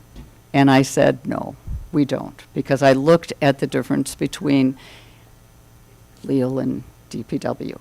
And from then on, my only comments were that Leal was not the building because it's not big enough. Because I stopped, but when you look at the low-income numbers of the other schools, of Wiley, that we already closed, and now we're going to move those kids again, and you look at the number of African Americans, DPW is now, it would be different now, because it's 36% African American, but that's because when I was doing a lot of the kids are Spanish speakers. But King was 59, Thomas Paine 36, Wiley 53, Yankee Ridge 56. And so we're talking about majority minority buildings and children that were moving. I'm not trying to pick out, oh, well, it's okay to move African American students. What I'm saying is we need to look closely at what are we doing to change things? I mean, maybe we ought to be looking at how do we use our Title I money differently. And we're doing that. And, well, that's good. Yes. That's good. Okay. But I think that we're jumping into something that is going to put I know you say, and I believe that you believe it, that we wouldn't suggest a building unless we thought the program was going to fit there. But you suggested Leal, and the program wouldn't fit there. Now we're suggesting Yankee Ridge, and according to our own numbers, the program won't fit there. So is there a question there? I feel like we answered question 5. I don't know that I actually heard a question. So are we moving on to? We're moving on. Is it Okay. a civil rights violation to move a student from a higher performing school to a lower performing school? And I got that from a community member. Until we can say that all of our students are high performing and every single student in Urbana School District is getting what they need, at whatever they need to be high performing, then I have a problem with that question as well. So all of our schools right now are low performing. Yes. All of our student groups are Yes. low performing, which is why we are doing some very significant things to do some things differently, because what we've been doing for a long time is not working. I agree. And I think some of the reason is that we're not planning ahead. We didn't have a strategic plan that said, why would we have moved the Wiley students and said, oh, you're going to be there forever if you want to be. And then now we're going to move those same students, many of them African Americans, many of them low achieving, and we're going to move you again. Yeah, we said that, but we're sorry. We really thought we could move you there, but I feel like we haven't done our due diligence and looked at all the factors that go into this. There's too much. Okay, and I'll go on to the next one. So I think we've already answered question 7 when we talked. Yes, we did. So question 8, what will happen to the special education programs at Thomas Paine and the EBD program at Yankee Ridge? And I was wondering, what happens to the investments at Thomas Paine? So right now, the vote on the motion floor on the is floor concept 1. Is concept 1, so that the. Okay, so that would, okay. And how about the special program, the room at So Yankee I Ridge? talked about that before. So the intensive instruction class that is currently at Yankee Ridge is fairly small. I think there are 5 or 6 students that are there right now. So we are waiting until a concept is chosen. And then we will be, John has information ready to go to families so we can determine who's going where, and we're going to make the decision about where the instructional intensive program will be very soon. And Beth and Lupe might also And have Beth some and Lupe extra also. answers if they. I don't know if Beth wants to say If they anything think else that- about that, but you got to come forward.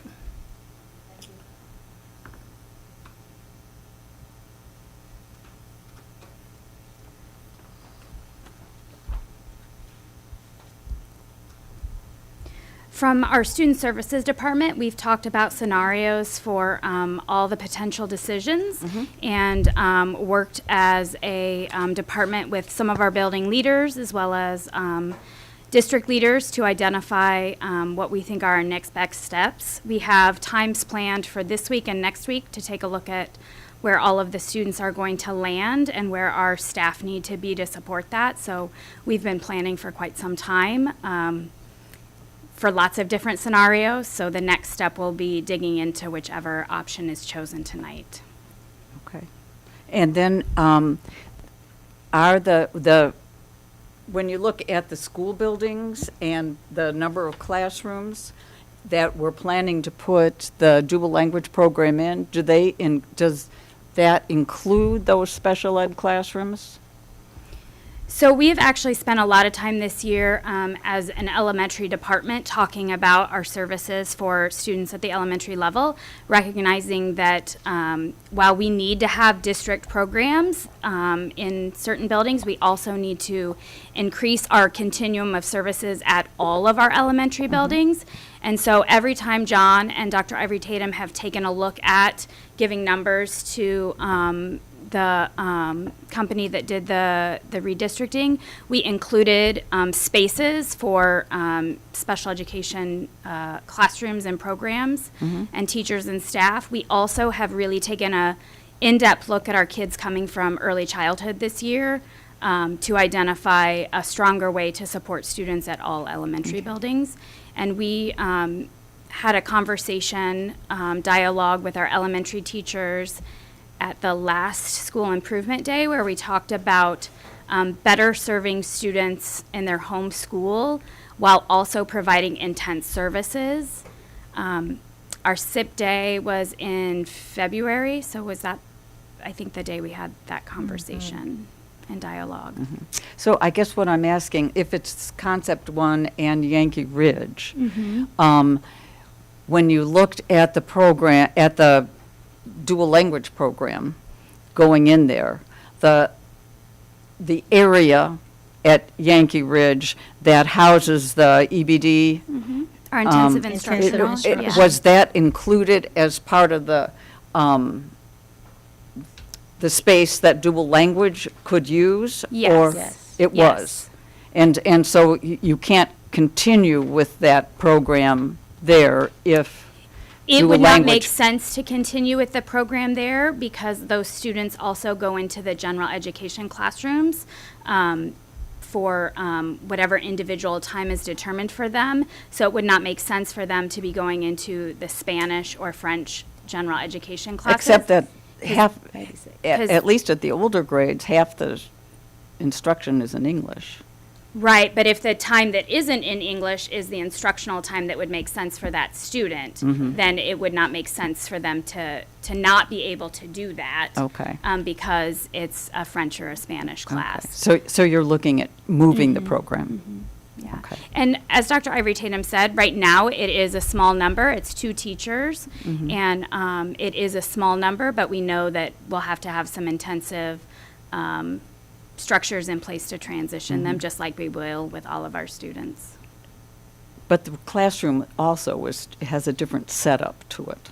So Then- historically, that classroom has a space that was used for isolated timeouts. Our isolated timeout rules in the state have changed significantly over the last 5 years. And so those are spaces, the doors are not on, so they are calming spaces that, while won't be identical depending on the space, it could be identical in another building. it's no longer as special as it used to be now that the isolated timeout rules have changed significantly. And I thought they were like observation things. And There stuff. are, that's not very typically used at this Okay. point. It's actually the nursing closet. Oh, okay, okay. Okay. Number 9, the demographics. Okay, And the number active 9, demographic and of the schools right now, and I have, this is when Wiley was closed. I mean, this is not, because I don't get the, So the request is, can we put demographics and resides number in one table and put those together? So yes, we can do that and get that information to you. okay. And I think if you want current demographics for all the schools, there's a wealth of information on the Illinois School Report Card that has That's- it broken down by race, and you can break it down all sorts of different Yeah, ways that's as where I well. got this other, but and it's for now, because I didn't think that No, was up it'll there. be- Last it'll year. go in- That's for fall So housing. we'll get you Yeah, actual. yeah, I didn't think it was for now. Okay. I'm, yeah, Forward if, for if- the next if question. redistricting was based on putting students as close as possible to a school, why was Orchard Downs left at King? And I asked this because a parent asked me, and a parent asked this question at one of the meetings at the high school, or the whatever school. You answered, it is because teachers at King have taken extra classes to prepare them to work with ELLs. Is this still true? I know we have some ESL teachers there, and one teacher that has the ESL endorsement. I was wondering, do you have the numbers of teachers with ESL endorsements at King at this point? So for the ESL program, it's currently supported by 6 certified ESL teachers. There's someone that supports push in and pull out at 4-5, someone at 2 people at 2-3, 1 person at K1. In addition, there is also the 2 native language teachers that are there to support as well as one of our literacy interventionists is also ESL supported. And then, as you mentioned, for classroom teachers, there are 2 additional classroom teachers that also have either their ESL or their TESOL licensures as well. I continue to offer that as far as training to support teachers. As you know, it's hard to get people to want to take classes in the evening, but that is something that we continue to offer. I did a presentation on this topic. I don't remember the date. It was in February sometime, and I really explained the robust program that King has had for 40 years, as you're well aware, that really the system that has been established there, it really would be hard to replicate in its current state in another building, in addition to moving all of that staff as well, having room for all of that additional staff. It would be 5 teachers? It would be the ESL teachers, the 2 native language teachers, as Right. well. Yeah, so it would, I believe in my presentation, sorry, I didn't have that Right, today. I right. believe it was 8. But they wouldn't move with the kids just like it's not like we say we can't move the Spanish speakers to Yankee Ridge because all the Spanish-speaking teachers are at Leal. We just move the Correct. Spanish-speaking teachers. Correct. The ESL teachers could move with the program. But what I'm saying is that when we look at buildings such as Leal or other buildings, it's finding room for 8 additional office spaces or literacy support type spaces that buildings just don't have right now. At the time, the question was, can we just move the students in Orchard Downs to Leal? And I had mentioned that we have students not living in Orchard Downs that take advantage of Pashto, of Arabic, of Mandarin, of all of our additional services. So in that case, you would have to also duplicate what you're doing at King at another building. Well, no, that would be silly. You'd have to move the program. Right. Right, and I guess I don't see, because I think what this person asked was, okay, for someone living in Orchard Downs who often don't have a car. Sure. And so it would be easy to get their kid to school, go to Sure. work, come back. And since it used to be that the majority of the students were from Orchard Downs. And that's not And that's the not case true anymore. Okay, No. seeing that, I No, didn't. total, the program is about, I believe it was 90 students, and maybe half are in Orchard Downs. Okay, so half. So, but it would be easier for them. To continue to give them what we've been giving them and to, without any interruption, them staying at, the program staying at King is in their best interest, in my opinion. Okay. The best use of physical resources. Under current proposals, we would have two relatively new and large buildings deliberately being underutilized, UMS and DPW, while other buildings are reaching their maximum. How will we use that space? How will that empty space not being used help solve the problems that we see at these schools? As I understand it, teachers will not have a reduced class load and students will not be in smaller classes. Is that right? Is my understanding correct? So what are we doing with the empty classrooms? So the class count that we have been sharing and has been FOIA'd multiple times, those class counts and class sizes will be very similar to what we currently have. So there won't be much larger classes, but those classes won't be much smaller either, mainly because we don't have enough teachers to fill the number of classes that we have at elementary right now. I can't imagine what we would do if we were to reduce all of our classes significantly. We wouldn't have enough teachers for all of those classes.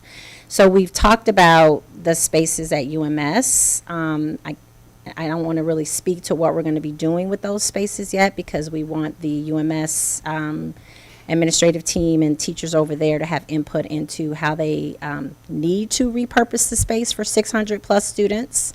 I know that is one of the benefits for us utilizing a sixth grade center is being able to open up the space at UMS significantly to reduce some of the hallway traffic, to reduce some of the behavioral concerns that we have, and being able to separate 7th and 8th graders. But again, we have not come up with that plan yet because the 6th grade center is not opening until 25-26. So our focus this year has been planning for 6th grade. Right now we have 500 students at DPW. The RSP, I think both Concept 1 and Concept 2 has the building staying around 450 or less. So while that might feel like a whole lot of empty classrooms, it isn't a lot of empty classrooms when you think about the people that will be there working with the students. So I don't foresee us having a building that is going to be sitting empty with 450 kids.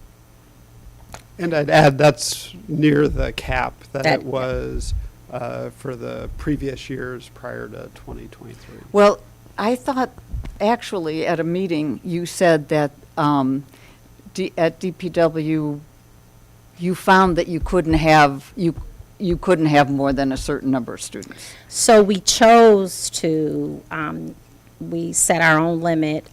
It used to be 450, and we've tried to stay between 450 and 500 for lots of reasons. Not because we couldn't, but we felt it was better for students. Transitioning 500 kids is not the easiest thing to do, especially 500 little kids. Mm-hmm. So arrival, dismissal, lunches, just all of the things that happen on a normal day in an elementary school, doing that with more than 500 students in a space is challenging. And so that's why we've had additional supports at Dr. Williams.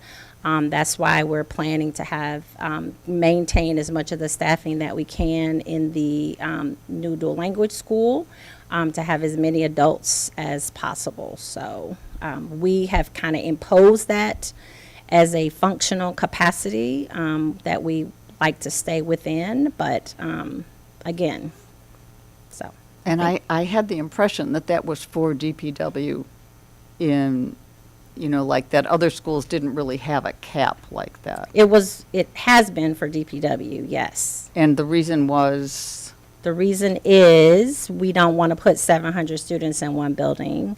Well, not 700. Oh my God. Right now we could put 700 students at DPW if we took all the 200 students that are spread out all over the district in other schools that don't get to go to school with the kids on their block. So yes, we have set that 450 to 500 as our self-imposed cap, to not have 700 students physically coming to the space. The number of car riders, buses, just all the things that would be involved in trying to have 700 students in an elementary building would be just impossible for us to do that. I think we've answered number 12. Yes, we did. So 13, the cost of making Wiley a sixth grade center. I think we answered that too. Okay, 13. We've talked about 14 quite a bit. Well, we and didn't, not we tonight, did talk but about we have it, in the this travel space. time for teachers maybe, but that's fine. We're hoping that we won't I have was people looking at the traveling. density bubble that we were given by RSP. The heat map. And it shows, this is for dual language, and it shows, I mean, obviously, the kids up north don't have any school near them. But there are small density bubbles here and here. Are those Spanish speakers or are those English speakers? I did get something from RSP that those were the small number of Spanish speakers, but the color, the overwhelmingly large red spots at the north end account for the vast majority of those students. Mhm. The kind of lighter yellow and greens is a relatively small number of students comparatively. Mm-hmm. Well, and they are closer, actually, to DPW than they are to Yankee Ridge, as you know, is all I was going to say. The relatively large, they're closer kind of as the crow flies, but because of Cunningham and the way the roads I are know laid that out, this is the- it's actually pretty much closer to Yankee Ridge. Okay. And I think I said this before, the DL program is growing and is already outgrowing the two schools we are considering. Yankee Ridge target capacity is 472. February enrollment was 503 for dual language. Yet the district is projecting that the DL program will not grow. By law, we must serve the Spanish speakers. So if the number of Spanish speakers goes up, will we just reduce the number of English speakers that we allow into the program? And related to that, the Bilingual Advisory Committee was mentioned that they were worried about a segregated school. The district has said it won't be segregated because it'll be 50-50. It's not 50-50 now. And if it goes below, much below where it is now, which is about 24%, it's like 22 and 23, 22 for Spanish speakers, I think, and 23 for French speakers. But about 24%. Is it becoming a segregated program? That is my question. Is that how our Spanish speakers will feel about it? The Bilingual Advisory Committee.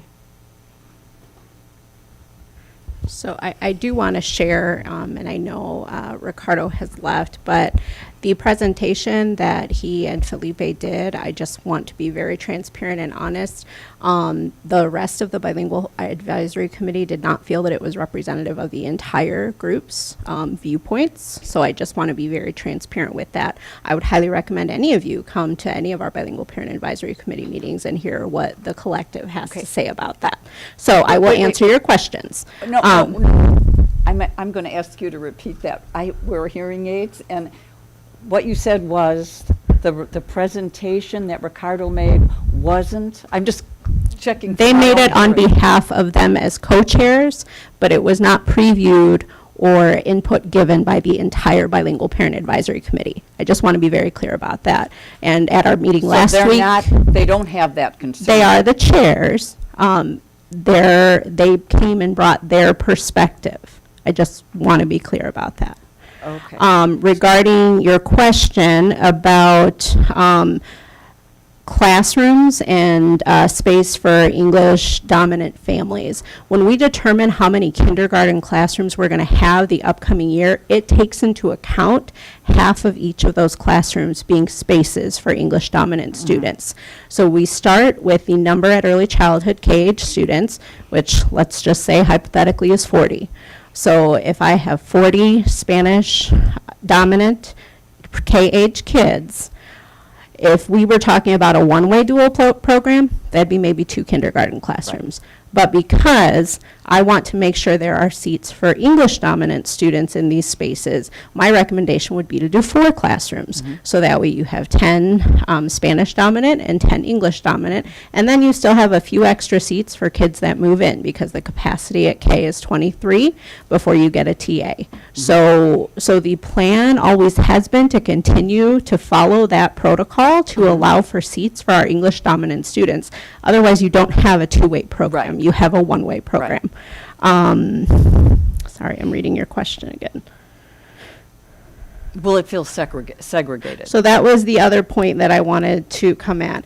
As you are aware, even within our Latino community, we are a very diverse group of people.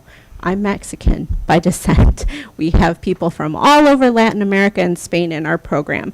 And I think saying that all Latinos are the same and the same people, I'm sorry, I think it's very inappropriate to say that about our families, because we are learning about each other and each other's cultures. And even for our Chicanos and our Mexican families, like, I was born and raised in the U.S. You know, I know a lot of families in our program that are just new arrivals. We're learning from each other. So I kind of push back on that to say that it is segregated, because we're all a different culture learning from each other. When I shared with Sherry, because she asked some information about what the demographic would look like when the 2 programs are combined, and I recently shared that with at the French DL Parent Forum last week. It actually improves some of the diversity by including a higher African American number within the French and DL program combined. It includes more linguistic diversity by having other languages that have not been present in either of those programs. So I guess I disagree with that point. Okay, so my question was, do the Spanish-speaking families feel, and I agree with you, very, very, very diverse group of Spanish speakers we have in this community. I agree with you. And is it true that they'd be fine if they were just all in one school all together? I think it's really hard for one person to answer a question on behalf of all the people you're Hundreds of asking people. Sure. us to answer the question on. Sure. And I'm just saying. yeah. So Does so it the answer- feel? Can I say something as a member of the community and a biracial family?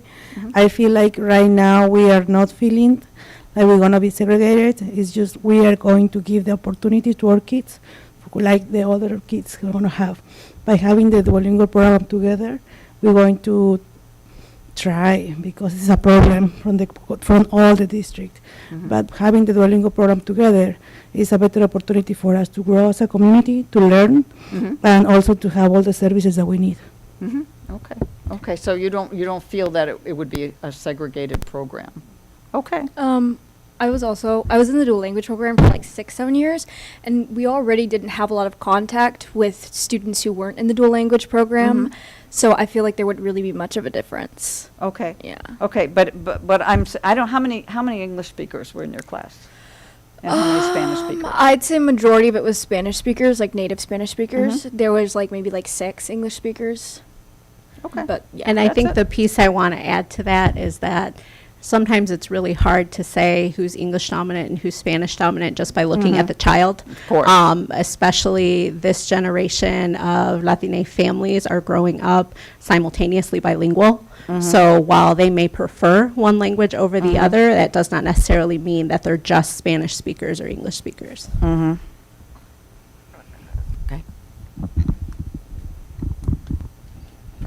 Okay, and question number 18 It was, we're going from 43 to 50%, 43% to 50% being bused. Does this violate the original priority, the importance of proximity to neighborhood schools? But I think that question was answered honestly by saying that that increase was almost, if not entirely, due to English speakers. Yeah, we're expanding. Who all are of in it. the dual language Yep, program. for native English speakers. I would Yeah. expect- Now, I thought we were going to try and do that this year, and then we ended up with not enough buses or something. We started the year, it was short 8 drivers. Oh, no, it was more like 12 or. I forgot Dawn was still sitting there, sorry. And that won't happen this year. That's why we didn't do it this year, Okay. yes. Okay. Okay, I think that is all 18 questions. Jennifer, yep. Does anybody else wish to make a statement or ask a question? Have we polled our English-speaking families at Leal or DPW if they're going to stay in the program? Do we know what that number is? No, we don't, and we haven't done that yet because it's really hard to ask somebody what you're going to do when you don't know what school they're going to be going to. You don't know the make of what was, if we were going to have Spanish at the time, Spanish and French, where the program is going to be located. If I'm a parent, I'm going to make that decision once I know which concept it's going to be and where my kid's going to be. We just hired a principal. I think that was an important consideration for some people, just based on the number of people who wanted to be on the interview team alone, that were really interested in making sure that we had a highly qualified administrator to run the program. So I think polling and asking those people early on in this process would have just given us not good information. But at this point, once a decision is made by the board, we already have a couple parent letters ready to go to send to people to ask them what they plan to do and give them a date by which we need to know back from them. What if 25% of those families decide to stay, or not stay in the dual language program, but to go back to, or 50% of the families? That seems like an unknown that we need to know. Because if we have a lot of families at Leal who say, I don't want to go anywhere other than Leal, that's going to throw off numbers. And that's not going to throw off numbers, it's going to toss numbers right out the car window when it's driving down the highway. So, Can I add something to? No, please hold your applause. So we have a meeting where the new director of the Duolingo program came, and also we have the community coming to Anita Purpose Center a couple of weeks ago. Yeah, there is a lot of confusion, and there is a lot of it's scary moments. Me as a mother, my kid is in Leal. It's going to be a tremendous change. I'm sorry. Leal is not my school. We are not leaving the district, so if my kid doesn't decide to stay in the Duolingo program, we have to go to wherever the redistricting says. But the majority of the people who were there, we cannot say that everybody was there because it was a large group, but wasn't everybody. They were confused about what is going to happen with my kids. Once they understood that the program is actually with expectations of improve, and that the kids are going together with the teachers and the community, they understood and they were agreeing with that.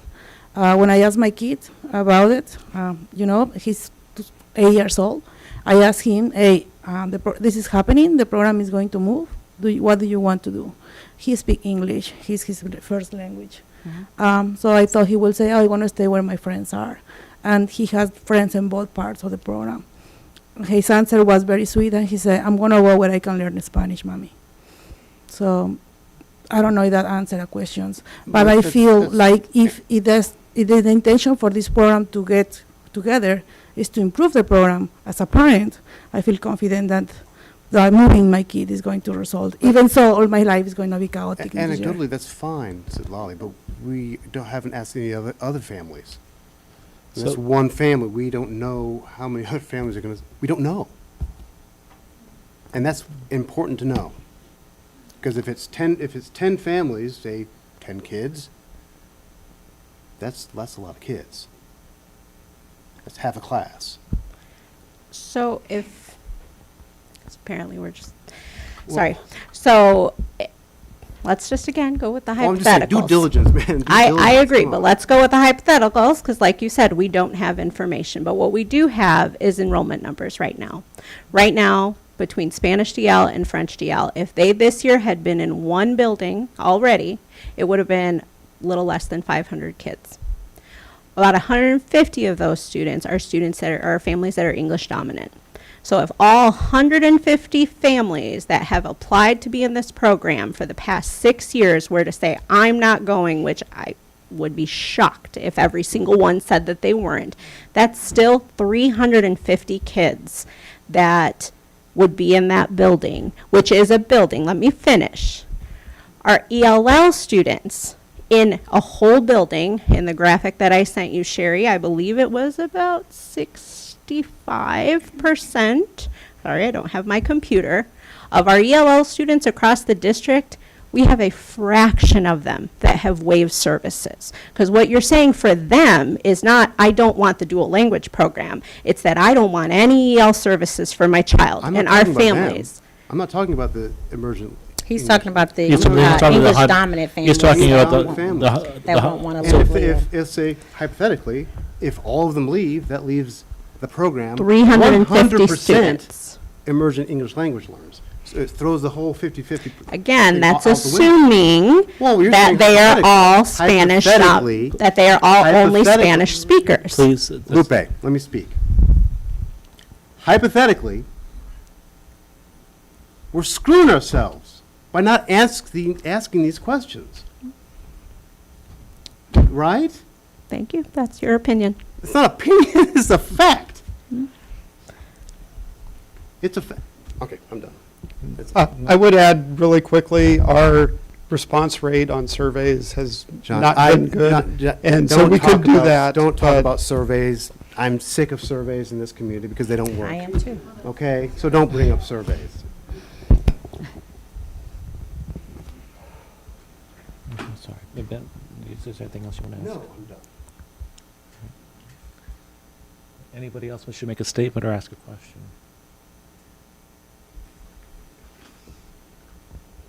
Anyone? Then a roll call vote would be in order.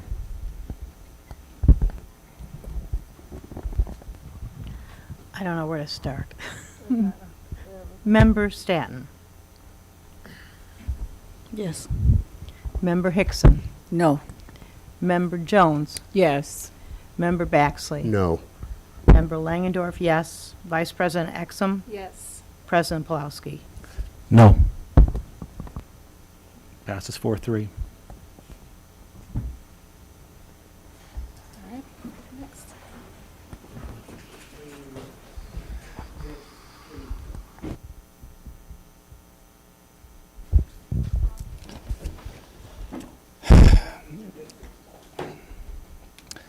Next up are our gifts. The Lille PTA donated $400 to help with the recent field trip. Steve Bedoni, SG Bedoni Incorporated in Indianapolis, Indiana, donated $300 to the Urbana High School Jazz Cafe. An anonymous donor donated $11,000 to the Urbana High School Drama Department for the purchase of auditorium equipment. The University of Illinois Panhellenic Community donated an estimated $500 worth of school supplies to Lille Elementary School. Diane Dold donated $500 in the memory of Toby Shimpkin to the Lisa Witchell Memorial Library at Lille Elementary School. World Education Services LLC made a $500 donation to ML King Elementary School on behalf of Misha Episov. Mr. Episov, who emigrated to the United States as a child, shared that his family's first big break as immigrants came from the ML King Junior Elementary School. His mother was a part-time ESL teacher, while Mr. Episov attended as a student. The school selected his mother to receive sponsorship to further her education, as he was able to achieve her MBA, allowing for her successful career in the U.S. If it wasn't for his for this sponsorship, he should noted his American dream story would have likely taken quite a different course. Is there a motion to receive these gifts and send out the appropriate thank yous? So moved. Second. It's been moved and seconded. All in favor, say aye. Aye. Aye. Any opposed? Food Service Management Company recommendation. Katie.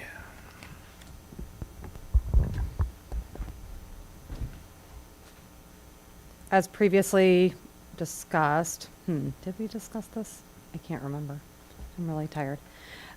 We've, give me a second to collect myself. We participated in a almost year-long RFP process that began in October and culminated in a proposal opening in February. And Quest won that proposal, and I am recommending approval of Quest's contract for next school year. Is there a motion to accept the contract from Quest? I move for approval. Second. It's been moved and seconded. Any further comments, questions, discussion? I have a comment that I'm pleased to hear that they're doing well. Yeah. They're making changes. That's good. And thanks for all your work with them. Thanks. And Yep. I would thank her for her feedback, but she's gone now, so that's helpful. All right. I still have one question. My kid is still not having lunch in his school at least 3 or 4 days a week because of the lack of vegetarian choices. And when they offer vegetarian choices, it's a packet of crackers, fruits, and yogurt, which is not a lunch. When I offer also is the some butter stinky thing. So I will also have trouble with the app still not working, and I'm not so sure it's something I'm doing wrong, but I hear a lot of members of the community that have problems with the app or pulling up the menus to know what is going on. So I'm pleased to hear that in the middle school and the high school the menu is working, but at least in Leold it's not for the vegetarians and special diets. Okay, I'll pass that feedback along, and I think that they were presenting about the vegan and vegetarian options, and I'll try to get more information. And our new dietitian, Emily Lane, is really wonderful. So one thing that I know that Quest has been really good at is being responsive to community feedback and requests. It's just, it's a big district and we have a lot of complex programs. So I will pass that along, and hopefully we can get some movement on that at Leal and other elementary schools as well. I also want to add that I met with a team from Quest last week, and they're interested in helping out with the pantries as well. And they're going to suggest different ways in which they can either donate food that's might spoil, and that before they can use it, or extra meals at the end of the day. So hopefully our students will benefit from that as well. It's great. All right. Thanks for all the comments and discussion. Anybody else? Hearing nothing, roll call vote is in order. Member Langendorf, yes. Member Baxley? Yes. Member Jones? Yes. Member Hickson? Yes. Member Staton? I'm not happy. So you can vote Yes, no? Say no. Did you vote? Yeah. Okay. Vice President Exum? Yes. President Pulaski? Yes, motion passes. We do have a consent agenda tonight, which I will read. If anybody wishes to have an item removed from the consent agenda, they can say so. First up are our minutes from the March 19th, 2024 business meeting, the March 26th, 2024 special meeting, and the April 2nd study session. We have bills and checks for February and March. Ed fund bills to the tune of $1.659 million. O&M fund bills for $231,000, transportation fund bills for $275,000, working cash bonds for $35,000, school facility occupancy tax for $262,000, tort for $142,000, excuse me, life safety levy for nearly $25,000, payroll, salary, and benefits for $4.859 million. 12.3 is a motion to for advance approval for Urbana adult education bills and checks. There's a list of personnel items that was in our packet. Interfund loans, so working cash fund to O&M fund for $500,000, working cash fund to IMRF for $500,000, working cash fund to IMRF fund for $300,000. I have a correction on that. Okay, so I take it that it's not to the IMRF fund, but to something else for $300,000? No. No, there's just an extra line. The 500 is duplicated, like it got copied down. It's just 500 to O&M and 300 to IMRF. Okay, so please amend that motion to cross out the middle line in that agenda, and it's $500,000 from working cash to O&M and $300,000 from working cash to IMRF.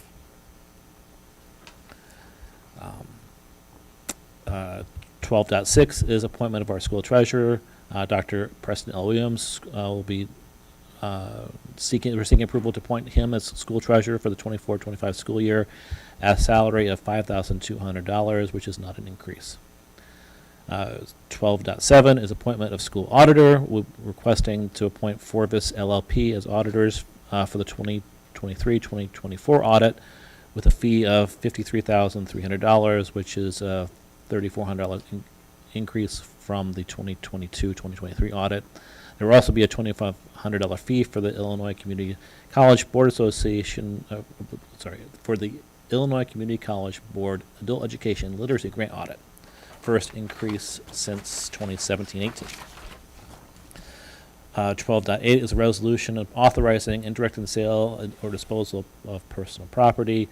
This includes DPW library books, platform swing, vocabulary card packs, various textbooks. 12.9 is the transportation contract extension for 3 years between the school district and First Student, and approval of a UMS roof replacement bid to Advance Commercial Roofing, with the winning bid being $149,000. Does any board member wish to remove any of these items from the consent agenda? Hearing none, is there a motion to approve the consent agenda as read? I move for approval with the amendment as read. Second. Moved and seconded. Any further comments, questions, discussion on any of these items? Roll call, please. Member Hickson? Yes. Member Staton? Yes. Member Langendorf, yes. Member Baxley? Yes. Member Jones? Yes. Vice President Exum? Yes. President Pulowski? Yes. Superintendent's report. Okay. So, John, yes, starting, we have been collecting the 5th grade promotion ceremony dates, and we have those all listed here. We'll be creating a kind of one-pager document for families looking who may have friends or relatives in other schools that might be wanting to attend other 5th grade promotion events. So those are all listed here. 8th grade promotion, board members, as you know, you're always invited to those. So please let Lori know if you're planning on attending the 8th grade promotion, so we can have space for you on the stage on May 29th at 10 o'clock at UMS.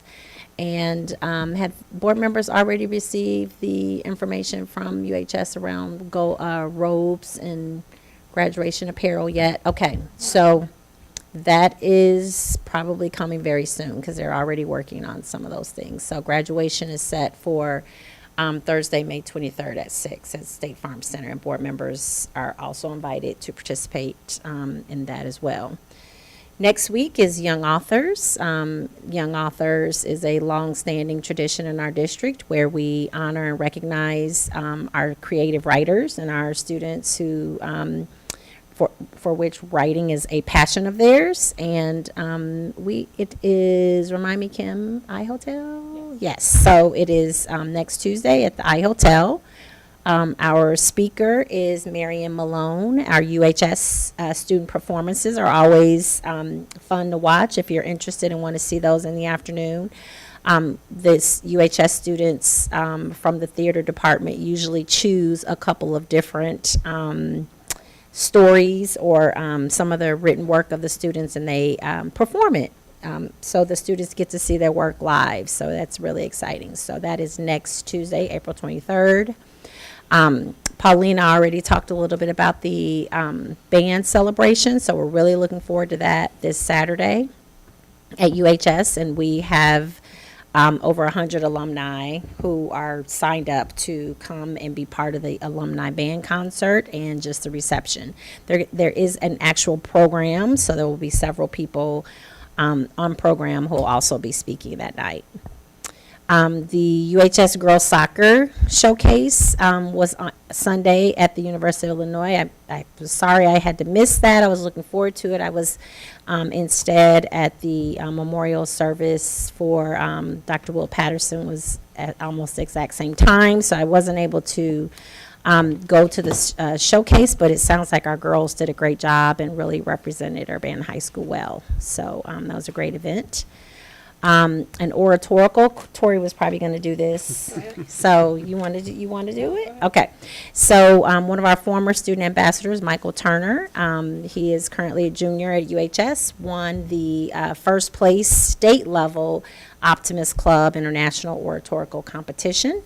And that came with a $2,000 scholarship, and Michael will now move to the national level in July, where he has the opportunity, I think he told me to, if he excels and moves through that competition, the possibility of $25,000 of scholarship money is additional. So we'll send all of our well wishes and best thoughts to Michael for this summer as he goes to represent Urbana nationally. And then this Friday is Staff Development Day. No school for elementary, early dismissal for middle school and high school. Monday is no school spring holiday. We've been talking a lot about kindergarten registration, so if you're listening and watching this and you have a student turning 5 by September 1st, please come and join us at Lincoln Square on April 24th. We are opening online registration starting May 1st, and the mayoral recognition program recognizing all of our students who participate in their service learning activities is going to be May 8th at Urbana High School. And then there's some FOIAs. The mayoral. It's usually like 7 a night. It's a little early. Oh, is it earlier than that this year? Yes, let me look. I'll go ahead and read the FOIAs while she's looking that up. It's at 5. It's starting at 5. The first is from Tom Schroeder. Any unreleased recordings and any unpublished meeting minutes of all Board of Education standing committees for any meetings that occurred during the 2022-23 and 2023 and 2024 school years. From Tom Schroeder, all text messages sent or received by the superintendent that included public employees, included public officials, or pertained to public business. The term text messages is inclusive of any similar short or instant message services. Messages from January 2023 are still being requested. Tom Schroeder, any monthly board report attendance reports that exist for any recent months or as corrected versions relative to the January report from my February 16th, 2024 request. Board reports. Anybody have a board report tonight? All right, hearing none. I can't let this slide.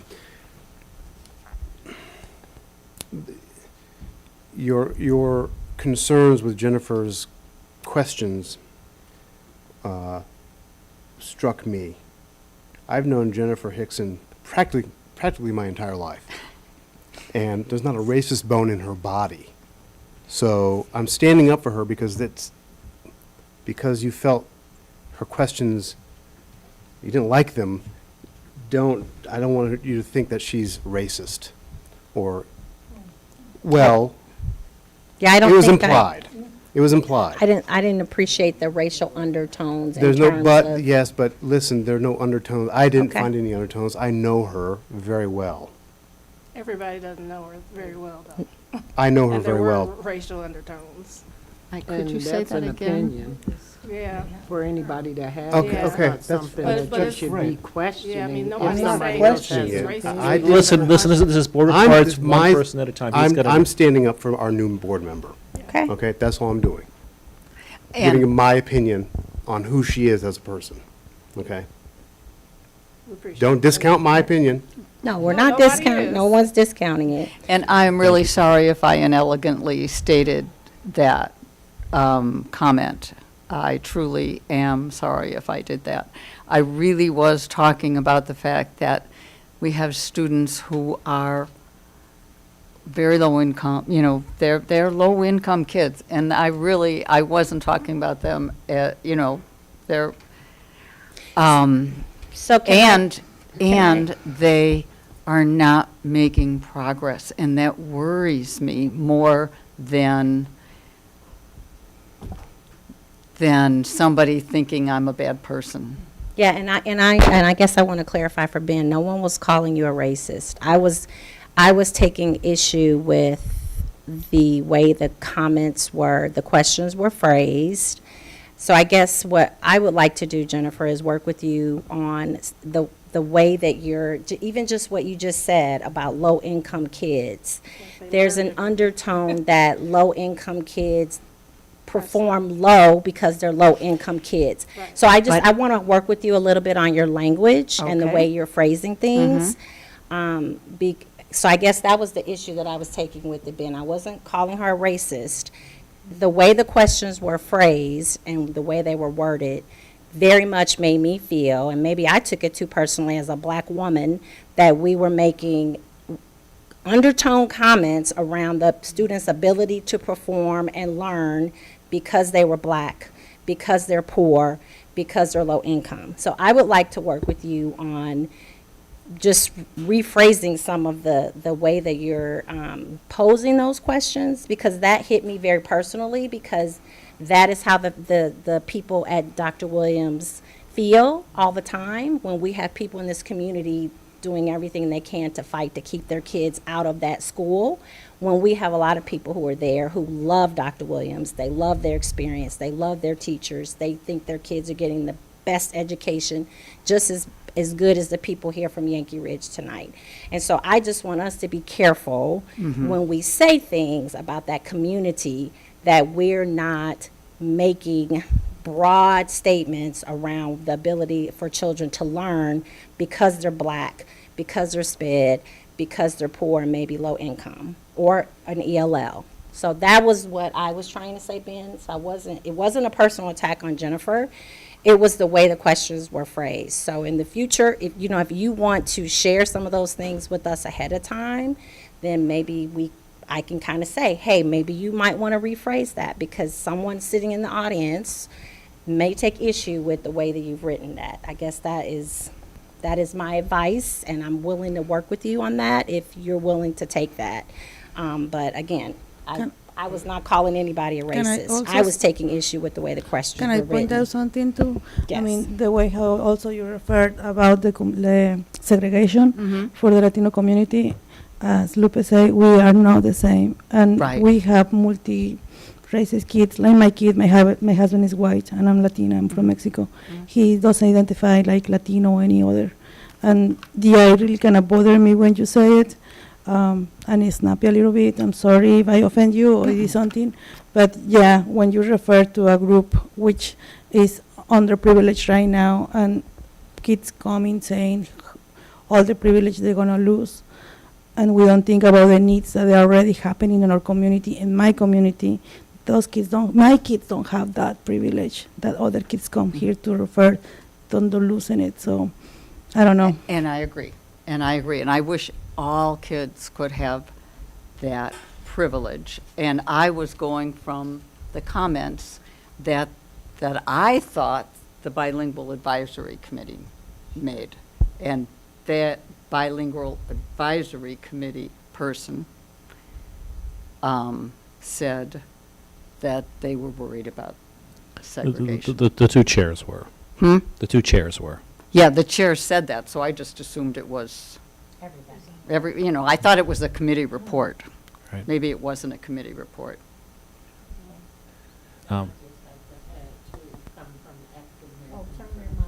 Yeah, I'm hard of hearing. Oh, I'm sorry. Can you hear me? Yeah. Okay. Just coming from an African American community and living in this area for most of my life, words carry, and I just feel as well that all backgrounds of kids can come from different backgrounds of, it doesn't have to just be African American kids. Of course. It's all kids. I've seen it firsthand, so it's you know, it just felt stereotypical. And you said you didn't, you know, and I believe you, but I'm just saying, that's how I took it. And I'm sorry if I did that. I guess, and I know we don't have time, we don't have money for smaller class size. But there is some iffier research that says smaller schools are better.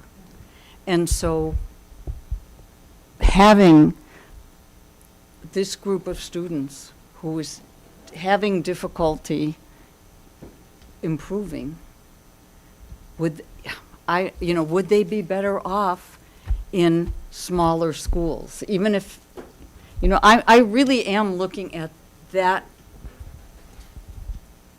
set of students. What's the best thing for them? Yeah. I mean, when I was a king, you remember, Yeah. I supported everything you wanted to do with Yes. the African-American student. You Yes. said, we need your ESL computers. You had them. Right. And it made a difference. And it made And it made a difference. It made a Low difference income for black those How kids. about that? Well, of course it did. And I don't say it wouldn't. I'm Oh, just yeah, saying, it did. this is, Well, we want what's we best got for to them, do too. something I different agree. for them. We can't just keep doing the same thing. That's all I was trying to say. Well, and I think all we're saying is words matter. Well, And we That- just have I want to remember thank that. you, Ben, for kicking off this healing discussion. I think it's really important that we all see each other as teammates here. Just because we may disagree on a particular issue, you know, we're not dividing ourselves into friends and enemies on this board. Because if we do that, well, we're not going to get anything done. We all love all the kids in this district. If we do that, we'll be Unit 4. Yeah, thank you very much.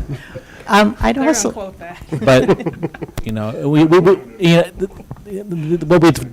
what the vote we had tonight was contentious, and it was hard, but it's just the first of many, many hard problems we have to face.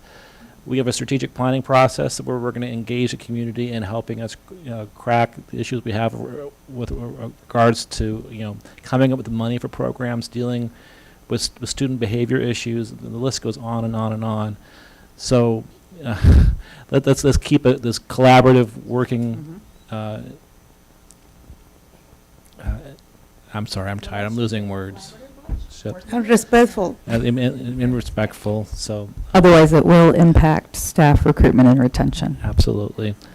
But I appreciate the tenor of this discussion. I find it healing. Thank you. there are a lot of things that are adding, but as people are talking, I'm going from one area to the other, and I just, as you said, Paul, this is our first step. There's so much more left to do, but getting students in the right program and having the dual language school as well is just the beginning of what we have to do. And I know that it's going to be very, very difficult for our Yankee Ridge families, just as it was for our Wiley School families and teachers. But going back to where I started this evening, talking about that one day in the 80s, in the 80s, 1980s, when this district redistricted. It was the first program I saw on public TV as far as a school board meeting. And I remember at the end of that meeting, there was a parent who pulled her child up after the redistricting vote was taken and said, "What are you going to do with my gifted child? My gifted child's not going to get the services that she needs in order to achieve her very best." And I just want you to know that gifted child, after redistricting to a program where her parent didn't want her to go, obtained her PhD at Harvard, is a psych professor at the University of Washington, was the 2018 winner of the Allen T. Waterman Award, which is the highest honor in the nation for early career scientists, and with a $1 million prize. She's a social and developmental psychologist, and we were very honored that she represented our district at one of the CU Schools Foundation Awards. So I think that hopefully that students will find what is important to them in their new schools, and we can support them. And we've got a lot of work to do, all of us.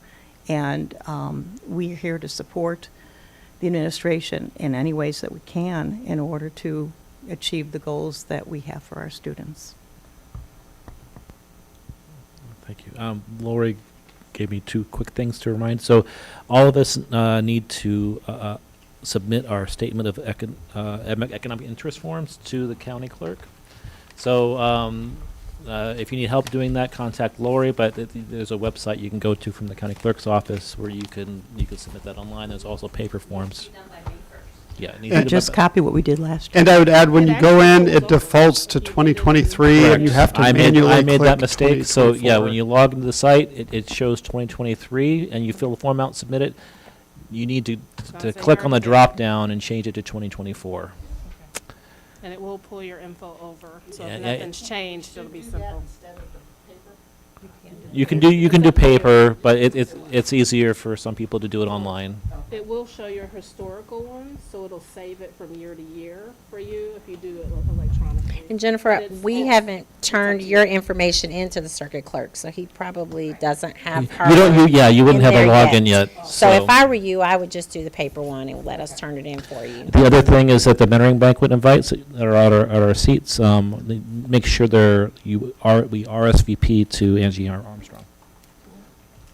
So these orange envelopes, they're invitations to the mentoring banquet that's on May 2nd, I believe.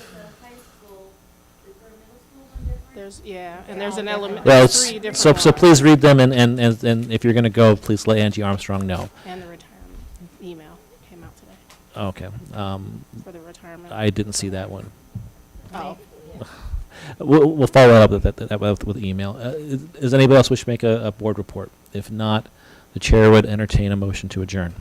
I move to adjourn. Second. It's been moved and seconded. All in favor, say aye. Aye. All right, we're adjourned tonight.